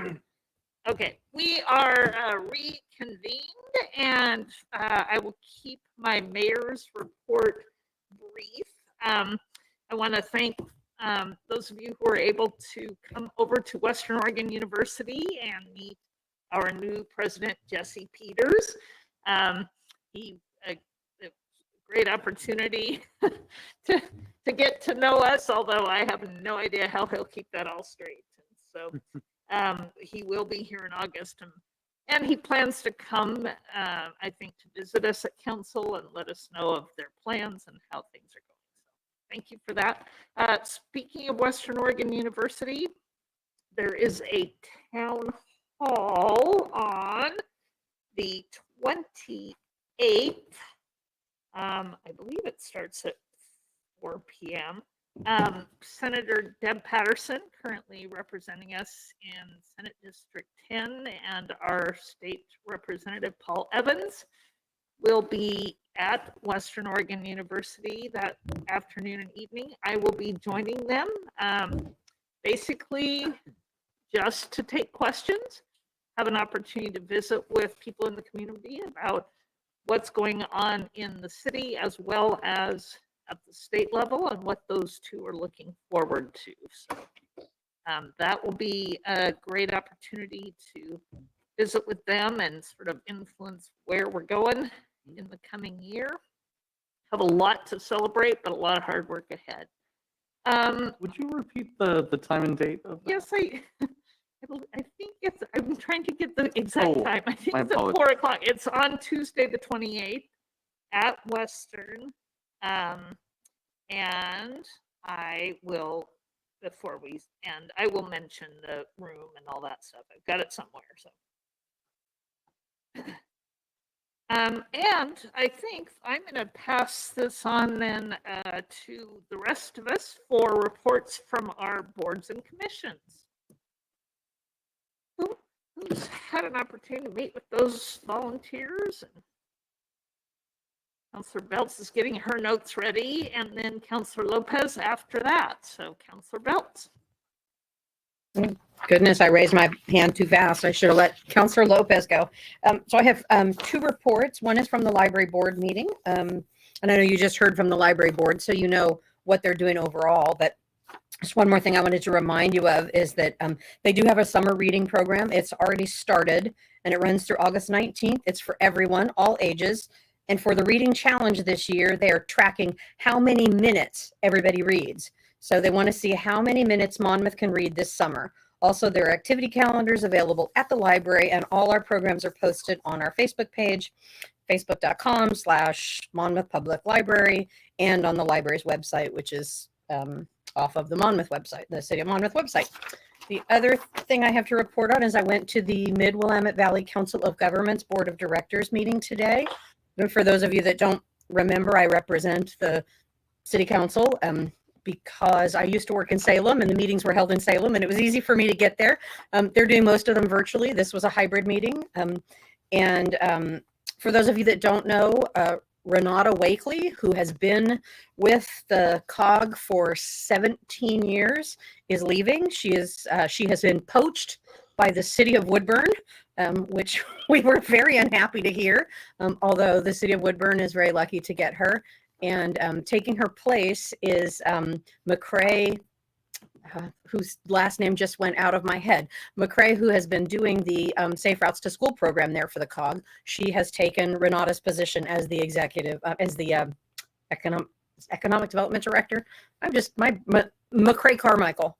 I'm sorry, I still have foggy brain. So we, passed budget and things that are sort of pedestrian. But the interesting thing about the meeting today was we had a presentation from their RARE, which is their Resource Assistance for Rural Environments. And her name was Sarah Alabin. And this was all the work that she's done in the last year. A lot of it has to do with wildfire recovery up in the Santiam Valley. and she's developed all kinds of resource materials that are interactive. And I will send you all a link when she sends them to us. It's very interesting. You go to the site and you can click on, this is what I'm interested in. And then it'll say, are you interested in wildfire prevention in your home? Click here. And then it's all these resources that you can use, not just in Santiam Canyon, but anywhere. So it's a really great resource that she has developed. And it's also looking like the COG is so pleased with her, they're going to see if they can hire her. So that would be awesome. There are some activities planned that the COG is doing. And then of course, we'll just next thing you know, we're going to be looking at the awards again in February. So with that, if anyone has any questions, I'm happy to answer them. Great. Okie dokie. Thank you. Thank you. And Councilor Lopez. Thank you, Madam Mayor. My report here today is centered along the Arts and Culture Commission. You may have recalled that I mentioned earlier today that we did not have a quorum last meeting. I extend thanks to the council for approving those new members, and we look forward to having a quorum at our next meeting. Historically, that next meeting, the July meeting has been canceled, taking a break throughout the summer. There seems to be a potential will of the commission to have summer meetings this year and continue some of the great work that they've been undertaking. More information as it comes from the commission. But while I don't have any specific meeting notes there, I would like to do a shameless plug for the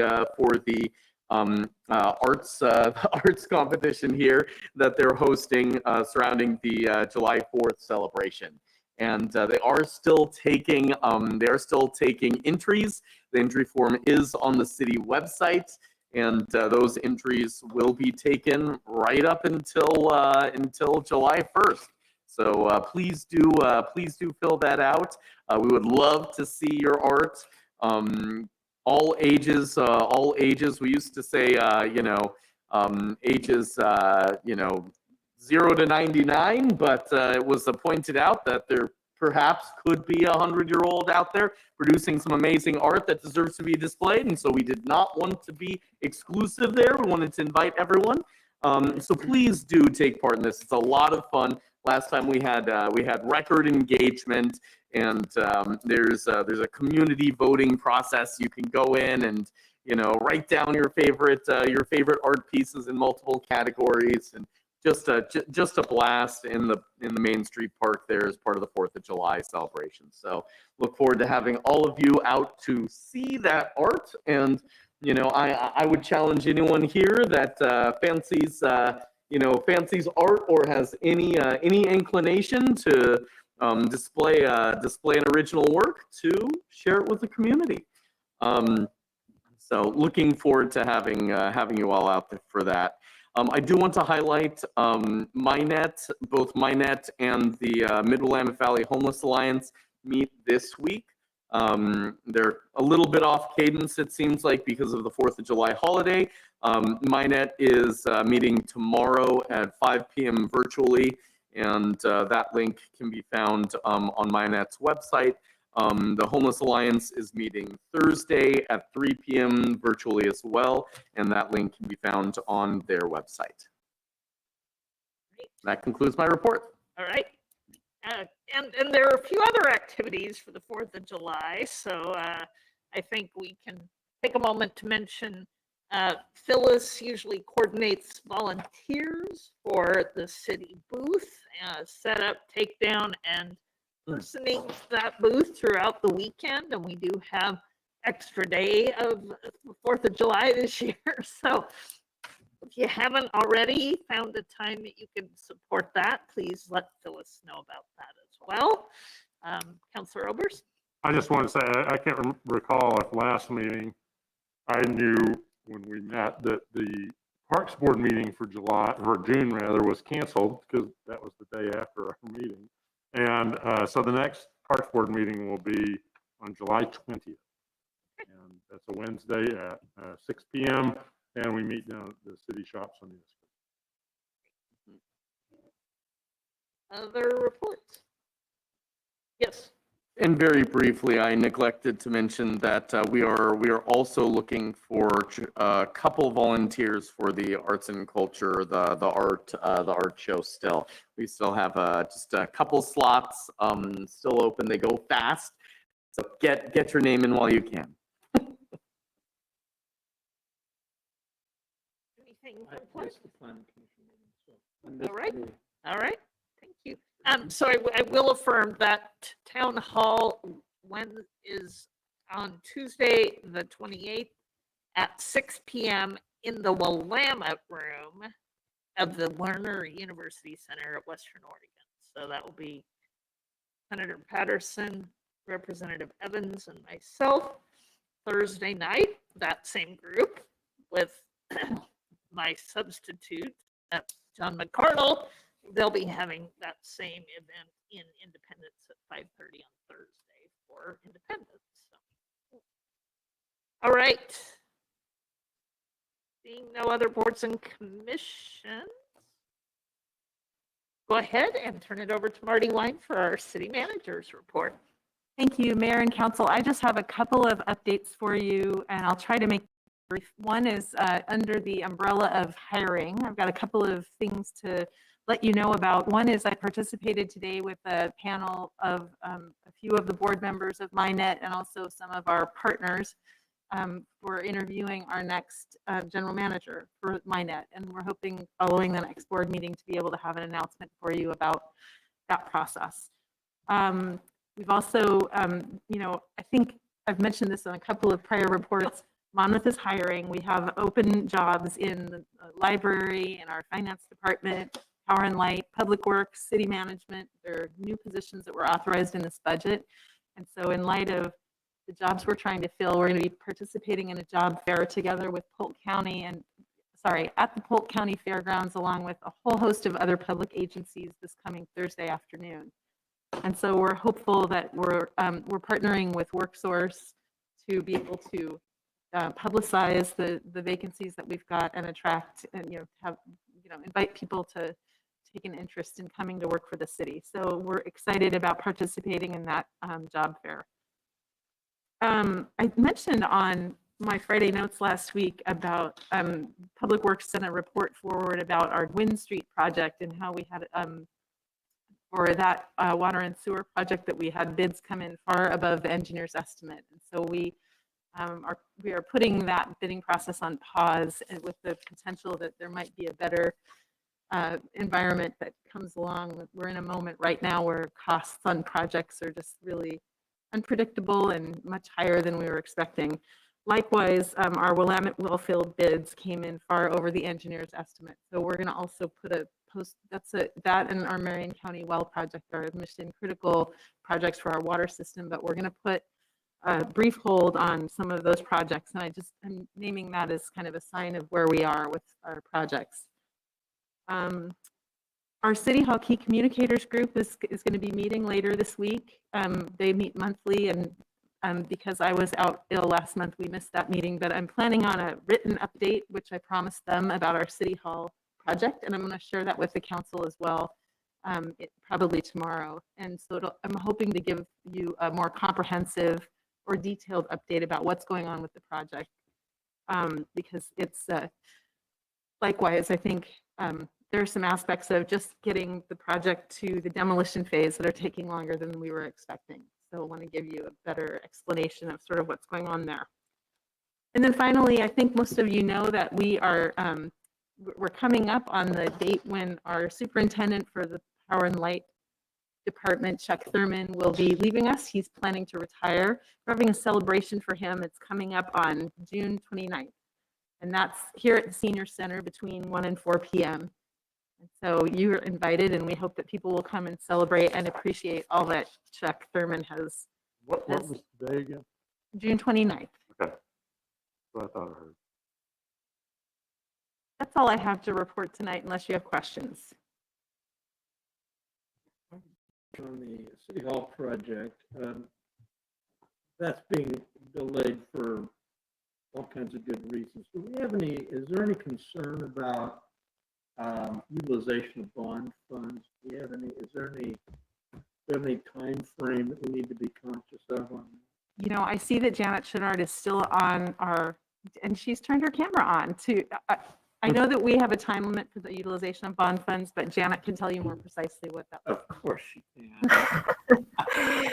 So actually, we are in a fortunate position because of the size of the issue we did of only $3 million, that it is considered a small issuer exception to arbitrage. Typically, however, we do like to spend bond funds as our first source of funds, and we will do that. I am still watching the milestones just in case the laws change. And right now, applying to our architectural and our owner's representative costs, combined with our demolition costs, assuming they happen in the next August, let me think, 2 months, we should still be on target with those milestones. But it is kind of moot because of the 3-year small issuer exemption. Yep. Thank you, Janet. We sold when rates were good. No, we can. Yes, thank goodness we sold when we did. That was a coup. They've gone way up. Absolutely. So, Thank you. yep, great question. Thank you, Marty. All right, at this time, we'll move to our work session. So with us tonight, Brent DeMoe from Polk County's Family Community Outreach Department, and a great partner in the community in many regards. And I will turn it over to Marty.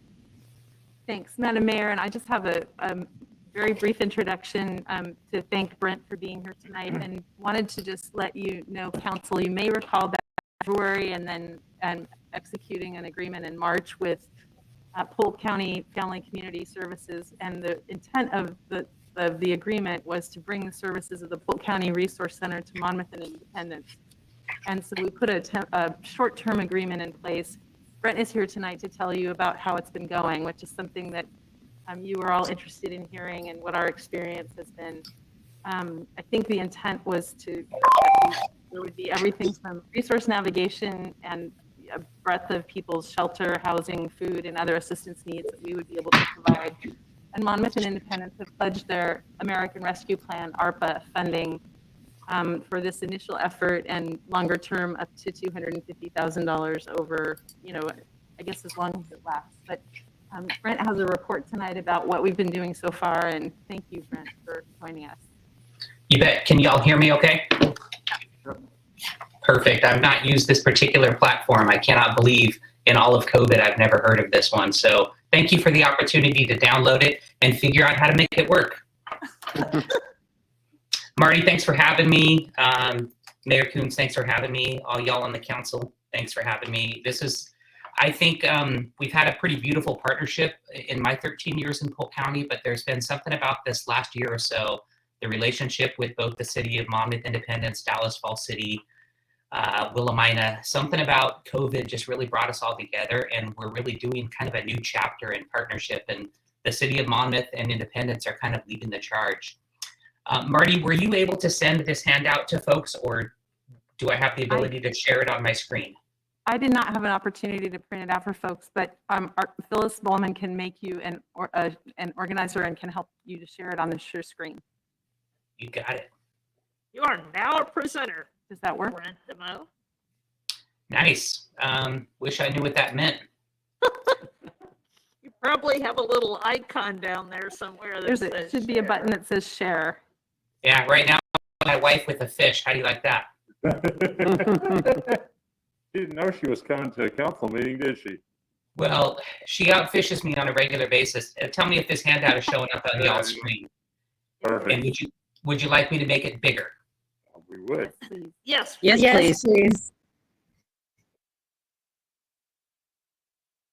Well, very good. We will follow up with an email and make sure that you all get this. And I'm going to be brief. But first, I think you guys know, just like Marty said, you set aside some ARPA funds. And the first amount from both the city of Monmouth and Independence was $25,000 to start with. We're only going to talk about what we did with the money from Monmouth. At a subsequent meeting, I'll combine these once we have 6 months of data so you can know what we did for the region. So we started out March 1st operating 3 days a week in the Monmouth area. Over the last 2 months, we quickly realized that we needed to be there more. In fact, we needed to have more staff there than we did in Dallas. So I'm happy to tell you that we are now serving Monmouth and Independence 5 days a week as of June 15th.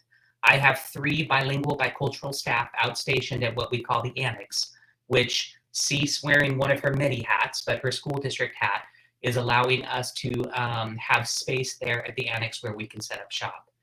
Any service that we provide in Dallas, we also provide in Monmouth and Independence. So the full range of our services are available there. So let me just hit the highlights. We took your money, and the first $5,000, we split the cost of office startup between Independence and Monmouth. We needed to buy desks, laptops, all of stand that office up and get it operational. I think it's worth mentioning to you guys, we have a very unique way that we meet with clients. We do not take clients into personal offices. It's not a practice we do anymore. We do a more trauma-informed approach where we meet with clients in a very neutral setting that looks like a miniature living room. It's couches, it's a lamp, it's an end table. We don't want people to look, you look behind me and you already see a lot about this guy. I've got guitars, I have a nice home. If your office looks like that, when clients come in, it already puts a barrier up. So we do everything very neutral. I'm telling you that because if $5,000 seems like a lot for startup, it really wasn't compared with what we've done. And if anybody would like a tour of our it's a little place, but if you want to see what I'm talking about, you just let me know. We also always have a place where kids can play inside because families often bring their kids with them, and we don't want them to have to hear, hey, I can't pay my rent, or whatever that need is. So that's part of the setup. We spent all of your money by June 15th. So we went through it pretty quickly. We're still helping people. Don't worry, we have some other funding streams too. But once the word got out that this resource was available, it's steadily increased foot traffic every single day. And how amazing is it that everybody that used to have to either call or travel to Dallas, they don't have to anymore. We can actually meet them in the community where they live. So again, just hitting the highlights. We did over 200 referrals to the clients that we saw. The top referrals were to places like Energy Assistance, the Department of Human Services, Northwest Human Services for medical care, Polk County Behavioral Health, and Mid-Valley Parenting. One of the things I like to talk about is how much funds we leverage. So we leveraged, just in those 3 months, we leveraged almost $16,000 in energy assistance for Monmouth residents. So this is in addition to anything else we may have connected them to. And scroll just a little bit of the screen, and it won't let me scroll, so I got to make it a little smaller so you guys can see it. Energy assistance, the cool thing is a lot of people who access energy assistance will have the ability to do that at least once a year, but 17 of the 21 households had never even heard of that resource, and they were connected for the first time. That's the testament to the staff there at the Resource Center. So going back to what we did with your funds, we spent $20,000 on client supports. Aside from energy assistance, with other small pots of funds we have, we leveraged an additional $13,000 in cash. These things went for things like rent, deposits, utility assistance, job supplies, school equipment, application fees, utility assistance. We bought lots of beds for kids who were sleeping on the floor. Any safety or security equipment for a house, that could be if someone's escaping domestic violence or the perpetrator was removed, we changed the locks, those kinds of things. Help with ID and birth certificates, just to name a few. Of the $20,000 of just the Monmouth funds that we used, that assisted 60 individuals representing 25 families in those categories, and a bunch of it was rent and deposits. On average, for a family of 4, we pay $2,200 to help somebody move into an apartment. So when somebody has maybe a Section 8 voucher or some kind of rental assistance, There is no assistance that comes with that to actually move into the apartment, pay those deposits and application fees. So that's one of the blessings that this money has been able to do. The other highlight I will tell you is staff at the Resource Center connected 166 Monmouth residents with our weekly food delivery program that we are doing for the rest of this year. So that's been really cool too. The last thing I'll do is staff just wrote, they had to write an abbreviated version. There's a much longer story than this, but let me just tell you what they did for a Monmouth resident. This is down at the bottom and I'll read it right now. Resource Center staff worked with a single mom who had 2 kids. She was fleeing domestic violence. They helped her secure stable housing, which then allowed her to complete her CNA program. She recently called the Resource Center and let staff know that she was hired in a full-time job and it will allow her to be completely self-sufficient moving forward. That's an example of, I believe this client we helped with about maybe $1,500 worth of rental assistance, deposit assistance. It's just an example of how far that money went for that family to have a place to be, to finish that school and get that job and be able to move forward. And that's kind of like everything we want to do at a resource center. You know, that story speaks for all of it. Staff were able to connect her to a multitude of resources from parent education to other things, but that's the one story that they were really excited for me to share. So knowing it's the end of your meeting and knowing that it's very hot at the senior center, I'm here to answer any questions that you have. And like Marty said, the next steps will be conversations with Monmouth and Independence about what the next quarterly installment or yearly installment looks like so we can keep doing this. Wow, thank you so much, Brent, for sharing that information with us. We know the needs there. Seeing the numbers is amazing, and knowing that you've been able to staff fully 5 days a week to support our community is huge. As we've complained about gas and food prices and things like that for our public budgets, we know what that's doing to personal budgets as well, and the need will only grow. Questions for Brent? I'm not seeing He Brent. left. He might have been trying to unshare his screen and maybe we lost him. But Yes, I think he hung up. well, I actually, may I make a comment just Yes. to add on to Brent's presentation? One of the things that I also want to thank Brent and his staff for is that he offered early in the process of working together that if it was possible for our utility customers who are experiencing difficulty or needing assistance, that if the utility customer could be directly connected with the FCO staff, that it would be possible that they might be able to provide more than, say, the initial utility assistance. So with this month's utility shutoff notices, we're trying to provide a direct contact where the person who might be having either trouble paying their bills or needing assistance will be able to contact the Resource Center directly. And so I guess I want to just appreciate that Brent and his staff are trying to find ways to make sure that they're getting connected with folks who need help. So that was just a direct outreach that he suggested. Is Minet part of that as well, or just the city-run utilities? At the moment, it's the city-run utilities, the utility billing function that we get. Yeah, the internet, there's all kinds of federal assistance right now for emergency connectivity, for alternative connectivity. So I think I'm sure they're referring people to those programs as at Minet and other providers.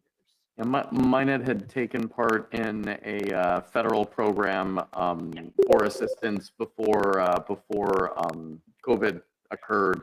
But my concern is around awareness, and it sounds like there's an opportunity to partner, which I'll bring to the meeting this week. Thanks, Brent. Sorry we lost you. We've just been, Marty's been talking about how your staff is working.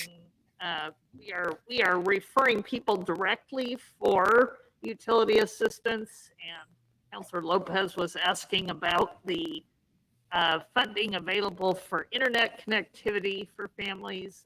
Hmm. So, I'm sure that Interesting. Well, I apologize. A survey popped up on what I thought about using GoToMeeting, and it wouldn't let me come back to you unless I completed the survey. So I told them what I thought as briefly as I could. Yes. So Marty, I think you touched on the last thing on my list, which was we're working with both cities to mail a flyer home so more people know about the resource specific for utility assistance.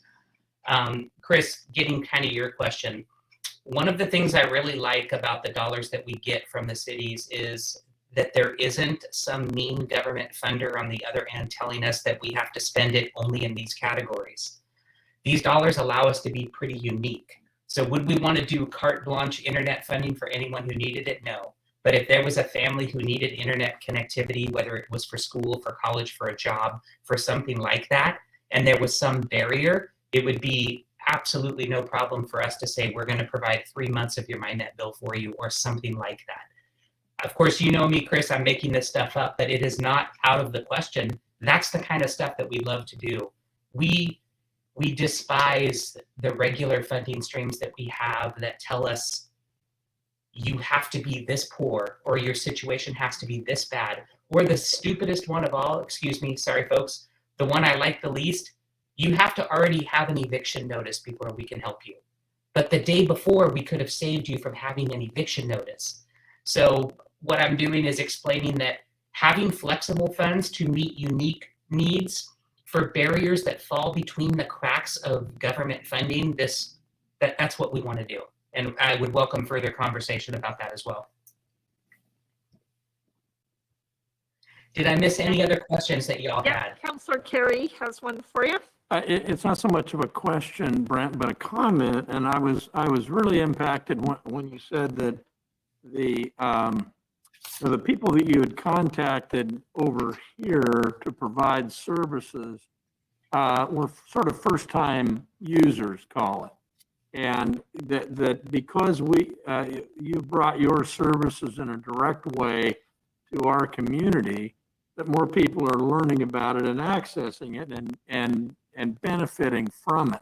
That just, that really sort of underscores the decision to, invest in you and invest in getting your services here. And, while Dallas isn't that far away and anybody following the map on that mural is going to be confused. But They'll get there eventually.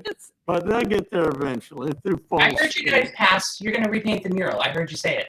Yeah, but I mean, that is. I mean, you got to be able to.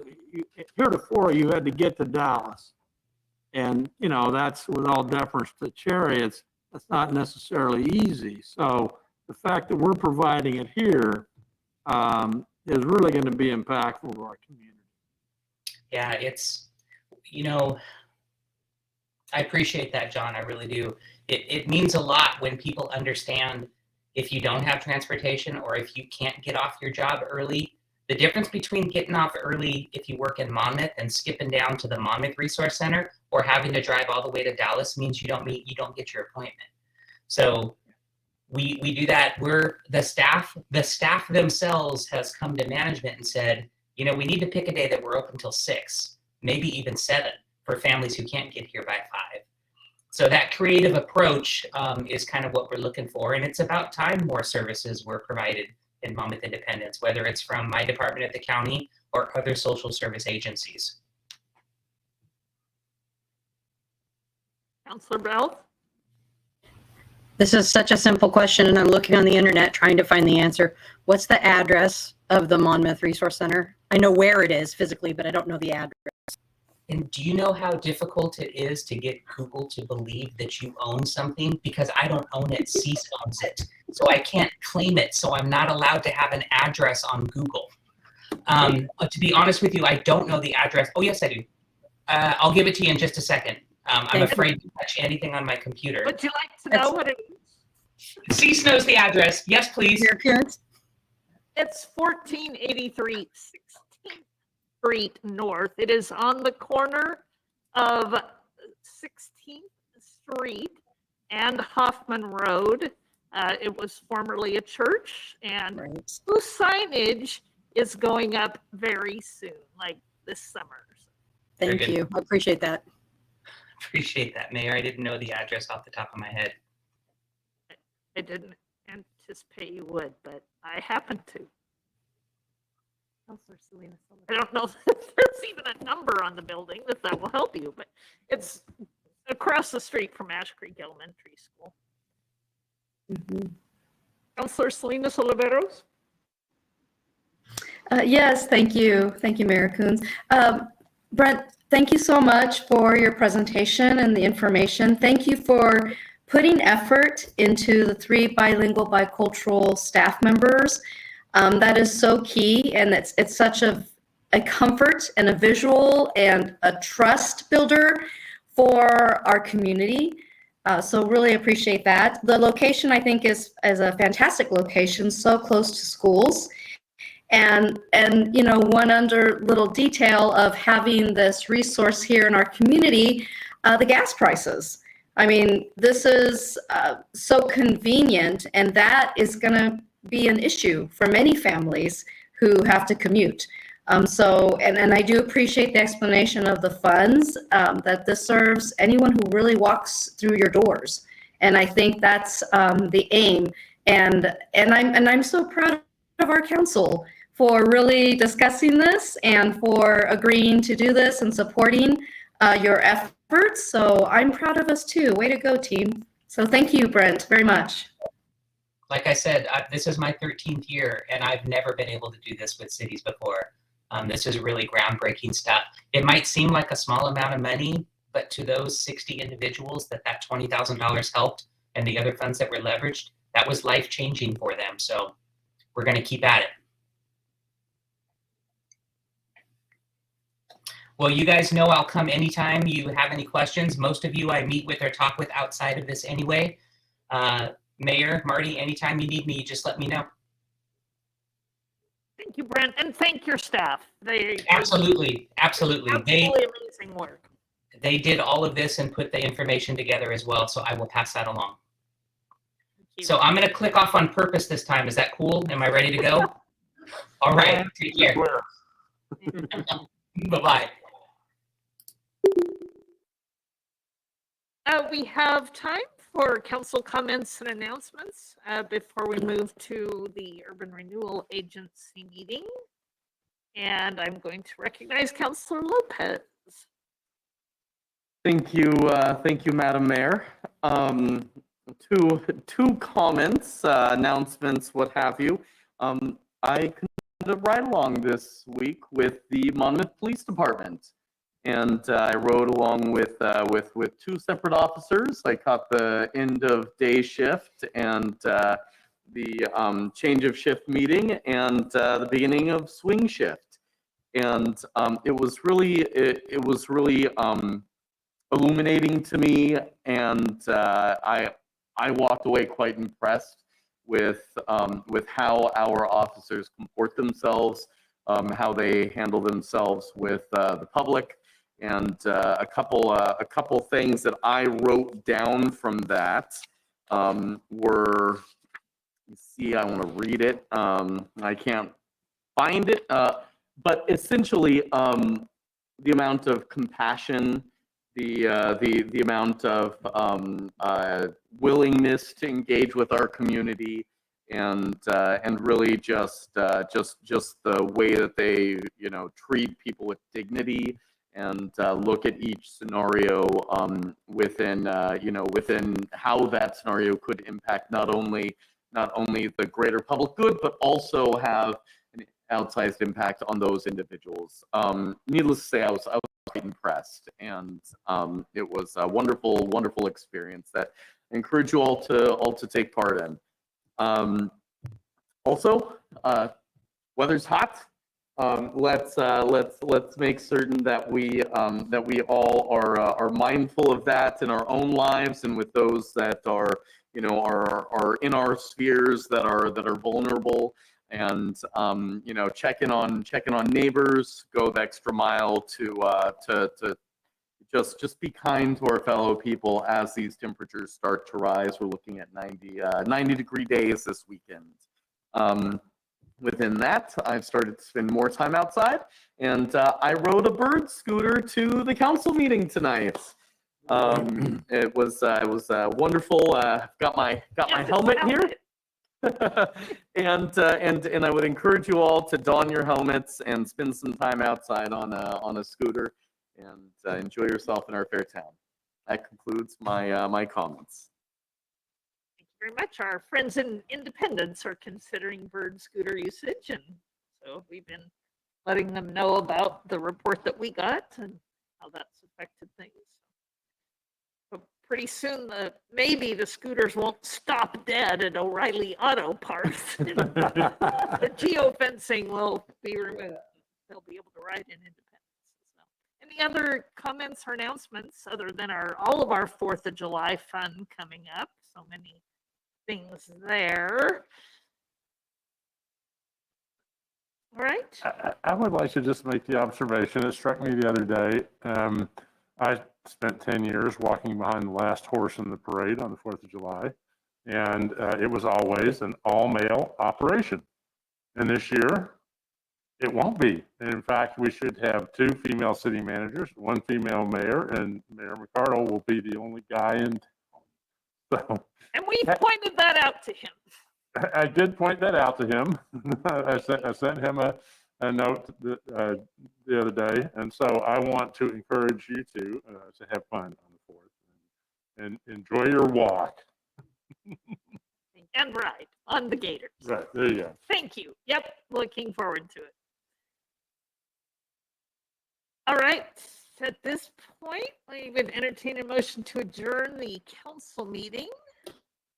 So moved. And all in favor signify by saying aye. Aye. I see none opposed. We are adjourned, and we will now unseat ourselves and reseat ourselves as the Monmouth Urban Renewal Agency. So if you want to switch to that agenda, we have a couple of business items this evening. I will call to order the Monmouth Urban Renewal Agency Board and ask Phyllis for the roll call, please. Ms. Belts? Here. Mr. Carey? Here. Mr. Lopez? Here. Ms. McKeel? Here. Mr. Oberst? Here. Ms. Salinas Oliveros? Here. Ms. Kuhn? I am present.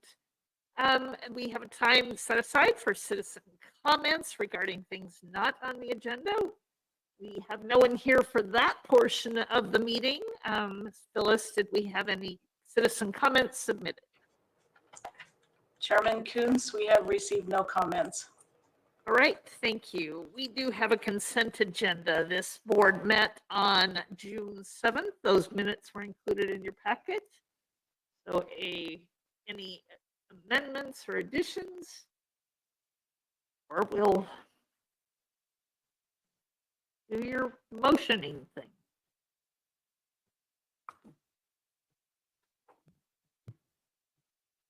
Everybody's being so Somebody? quiet. I will move adoption.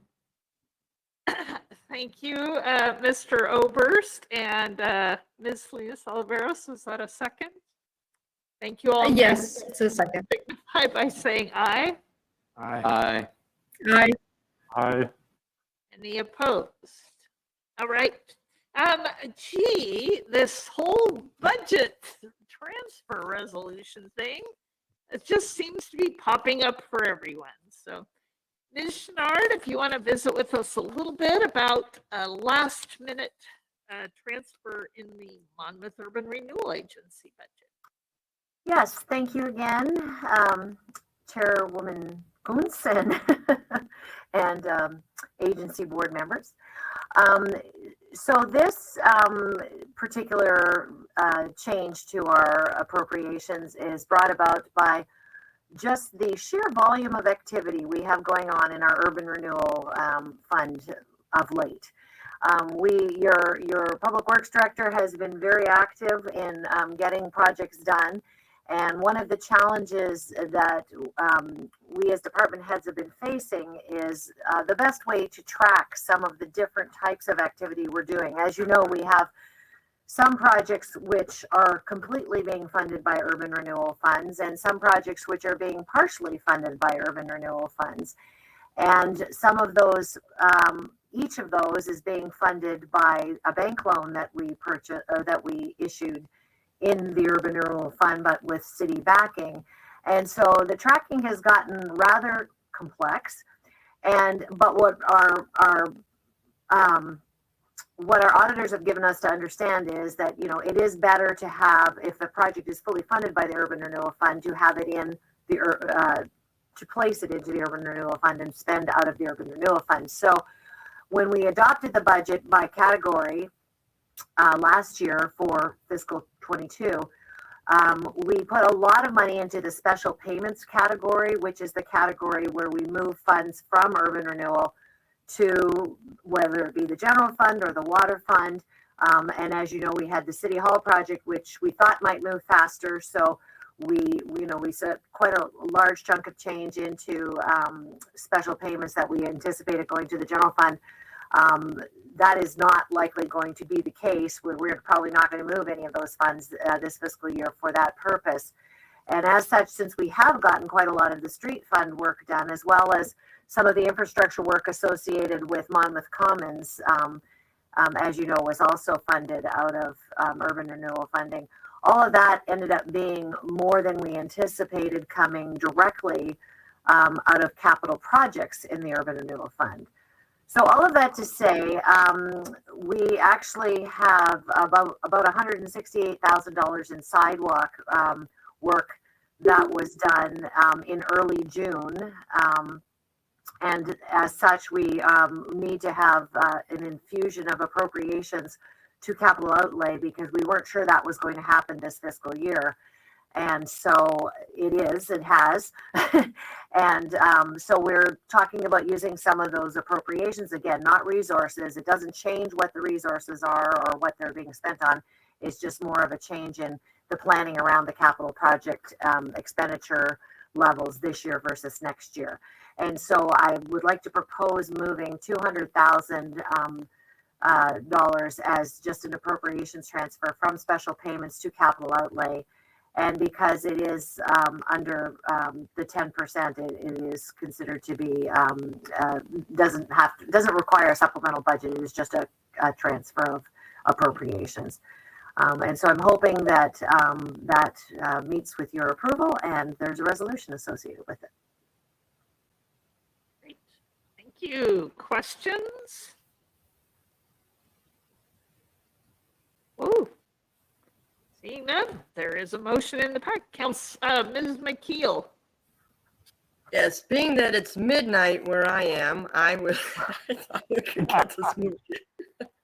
So I move approval of Resolution 42, transferring fiscal year 22 budget appropriations to a different category and directing the finance director to make appropriate entries. I'll second that. Thank you, Ms. McKeel, for the motion and Mr. Oberst for the second. All in favor, please signify by saying aye. Aye. Oh, it's a resolution, sorry. Yep. Phyllis, you're up. Oops. Mr. Carey, Aye. Ms. McKeel, Yes. Mr. Oberst, Yes. Ms. Belts, Yes. Ms. Salinas Oliveros, Aye. Ms. Kuntz, Aye. Mr. Lopez. Aye. Motion passes 7-0. Wonderful. Thank you. Thank you, Janet.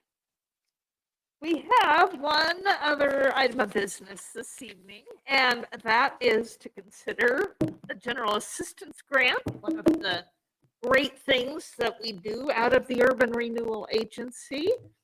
We have Suzanne Defner, our Community and Economic Development Director, with us, as well as our applicant. So Great. Well, thanks. I will give the staff report presentation and give David Platts a chance to speak to the grant as well. So we're doing really well actually right now with getting grant requested. This is our third one of the year. This is a general grant and assistance request for Firehouse CrossFit. So just located up the street from us and across from City Main Street Park. They are requesting a $10,000 general assistance grant to help with the replacement of their parking lot, which is in very poor shape, has a lot of cracked asphalt, and so they're needing those funds to be able to help grade that lot and repave it with new asphalt and striping, and with the replacing it with the ADA marking. So there's several pictures in your packet that demonstrate just how poor the condition of the parking lot is. The parking lot gets quite a bit of use, not only from the folks that are working out at the CrossFit facility, but CrossFit also hosts a number of activities and events throughout the year. They're involved in the spectacular Halloween event, the trick-or-treating with the kids. And they also host tournaments where they invite folks into our community from all across the area to compete in the CrossFit competitions. So the grant will help them get that eyesore taken care of and help match all the new sidewalks and street improvements that are completed in that area with Monmouth Commons. So they've included a bid for the total construction cost, which is just over $28,000. Again, they're requesting $10,000, so that's a 64% match. We only require a 50% match, so there's an overmatch. The criteria we use for evaluating the general grants assistant program is whether or not the project is consistent with the goals of our urban renewal plan, which this would help create that unified and cohesive downtown Main Street district by investing in the parking infrastructure inside the downtown. There are several alternatives outlined in your report.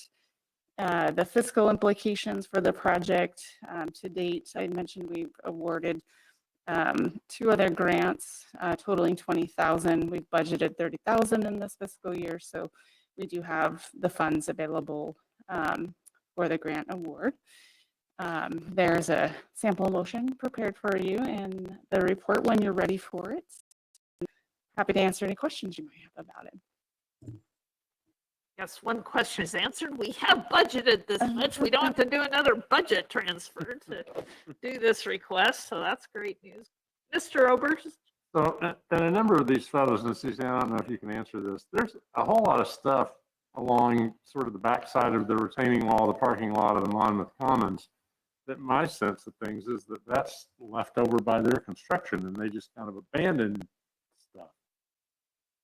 And I would like to see them contribute to cleaning up their mess. And I believe that is part of the match. I'll invite David up to see if he'd like to speak to that particular issue. David is the owner. My apologies if I stutter. I get nervous in front of adults. I was a school teacher for 19 years. Put me in front of 500 kids and I'm fine. 7 adults and hands are sweating. So doing great. Yes, the construction company, the parking lot was in very poor shape when my wife and I purchased the building 5 years ago. Okay, and the construction has just completely obliterated one corner of it. And I've been successfully able to negotiate the construction company to pick up 41% of the total cost of the parking lot. Okay, so the $10,000 would help with the remaining balance on that. That'd be me splitting that. Okay. Yes, this has been the construction there. Not that this is necessarily related to the urban renewal grant, but that's been a major impact to my business. And so some of the things that Suzanne mentioned that we do, obviously we host several events during the year that bring people into the community. We've also partnered with PCL, and now we are providing fitness for some of their clients with developmental disabilities. And I actually wanted to bring that up as it relates to the parking lot. I've had two of their people fall in the parking lot. It's in such poor shape. And so, luckily it's just a few scrapes and bruises. But it's already been on my mind that like, oh my gosh, we've got to get this thing taken care of. I have no disabled parking. There was none when I purchased the building, but that's something that has to be rectified. I need to put that in. Our motto is building community through fitness, and we take that very, very seriously. And so it's been hard to do that, to really get involved in the community as much as we'd like when our parking lot looks like that. And to be quite frank, it's a scary looking building and parking lot, and it looks like somebody's like dealing drugs out of that thing. Okay. And it's a major eyesore in the downtown area. And my wife and I are very committed to being part of this community. And I just want to have a place that looks welcoming. And and I was a school teacher for 19 years. A year ago, as recently as a year ago, I probably could have taken care of this on my own. Well, I stepped away from teaching in December. And so now that's just a little bridge too far for my own finances. Yes, sir. If I could ask for clarification, the total estimated cost is $28,000, and so the construction company is picking up, you said 40 some odd percent of that. 41%. Of that total. Of that total. And then our portion is some 30 some. I requested 10,000, but it will likely come in below that. Okay, it will likely come in below. I understand the math on that. Okay, it will likely come in below that. Probably far below that. 40% of the 28 is 11,480 Okay. that they would contribute. Okay, and then there would be, And then, 17,000 remaining. right, and we would contribute 10. Yeah. You're well on your way. Sorry. You're well on your way at that point. Yes. Yeah. Yes, sir. If it gets to that. If it gets to that, I believe that we will come in under that budget, and I'm willing to go and take out whatever loan I need to do it. But I mean, it was just a little bit too much of a stretch for me to take out that big of a loan. The situation my wife and I are in. And Suzanne, my question, that contribution doesn't matter where it comes from for the match, correct? It can private funding. I mean, it could be matched with another grant. We don't, Right. yeah, have it. Yep, we have no provision saying the owner has to provide the full match. But of their own funds, so any other matching funds count. So thank you. Yes. This is a great project. This is exactly what this was intended for. That part of the downtown area has been enhanced greatly by Monmouth Commons and will further by the City Hall building. And the enhancement of your building will make a nice wraparound right there. So this is a good, in my opinion, this is good use of the funds that we have, and we'll come up with the desired outcome. Thank you. I agree. We won't mention what the former owner's letting. That would be us. Darn That previous would be owner. us. Of course, we owned that building, sold it to the fire department for $1, and they sold it back to us several decades later for a lot more than that. Any other questions for Dave or for Suzanne? I'll move approval of resolution 42. Nope. Nope. Go down to the next page, next staff. page, God John. dang. Thought I nailed it. Happens to the best of us. Okay, well, and I don't, but I do move to approve a general assistance grant application for $10,000 for Firehouse CrossFit located at 152 Warren Street North. I'll second. Thank you, Mr. Carey, for the motion and Ms. McKeel for the second. Don't see any other questions or comments. So all in favor, please signify by saying aye. Aye. Aye. Aye. Aye. Aye. All right, it is done. Thank you very much, Dave, for coming and Thank you guys so very much. talking about your Thank you. project and your business. Thank you. Thank you. Yes, I thank you. saw some tents set up in his parking lot once, and I was a little nervous about it when he had folks there for a tournament. So got it. All right. At this time, then, I would entertain a motion to adjourn. So moved. Thank you, Mr. O. All in favor of adjournment? Second. please signify by saying aye. Aye. All righty. We are adjourned. Good, y'all. Thank you very much. Good night, Carol. Thanks. Good night. Thank you. Take care. Be better, Roxanne. Hope you're feeling better.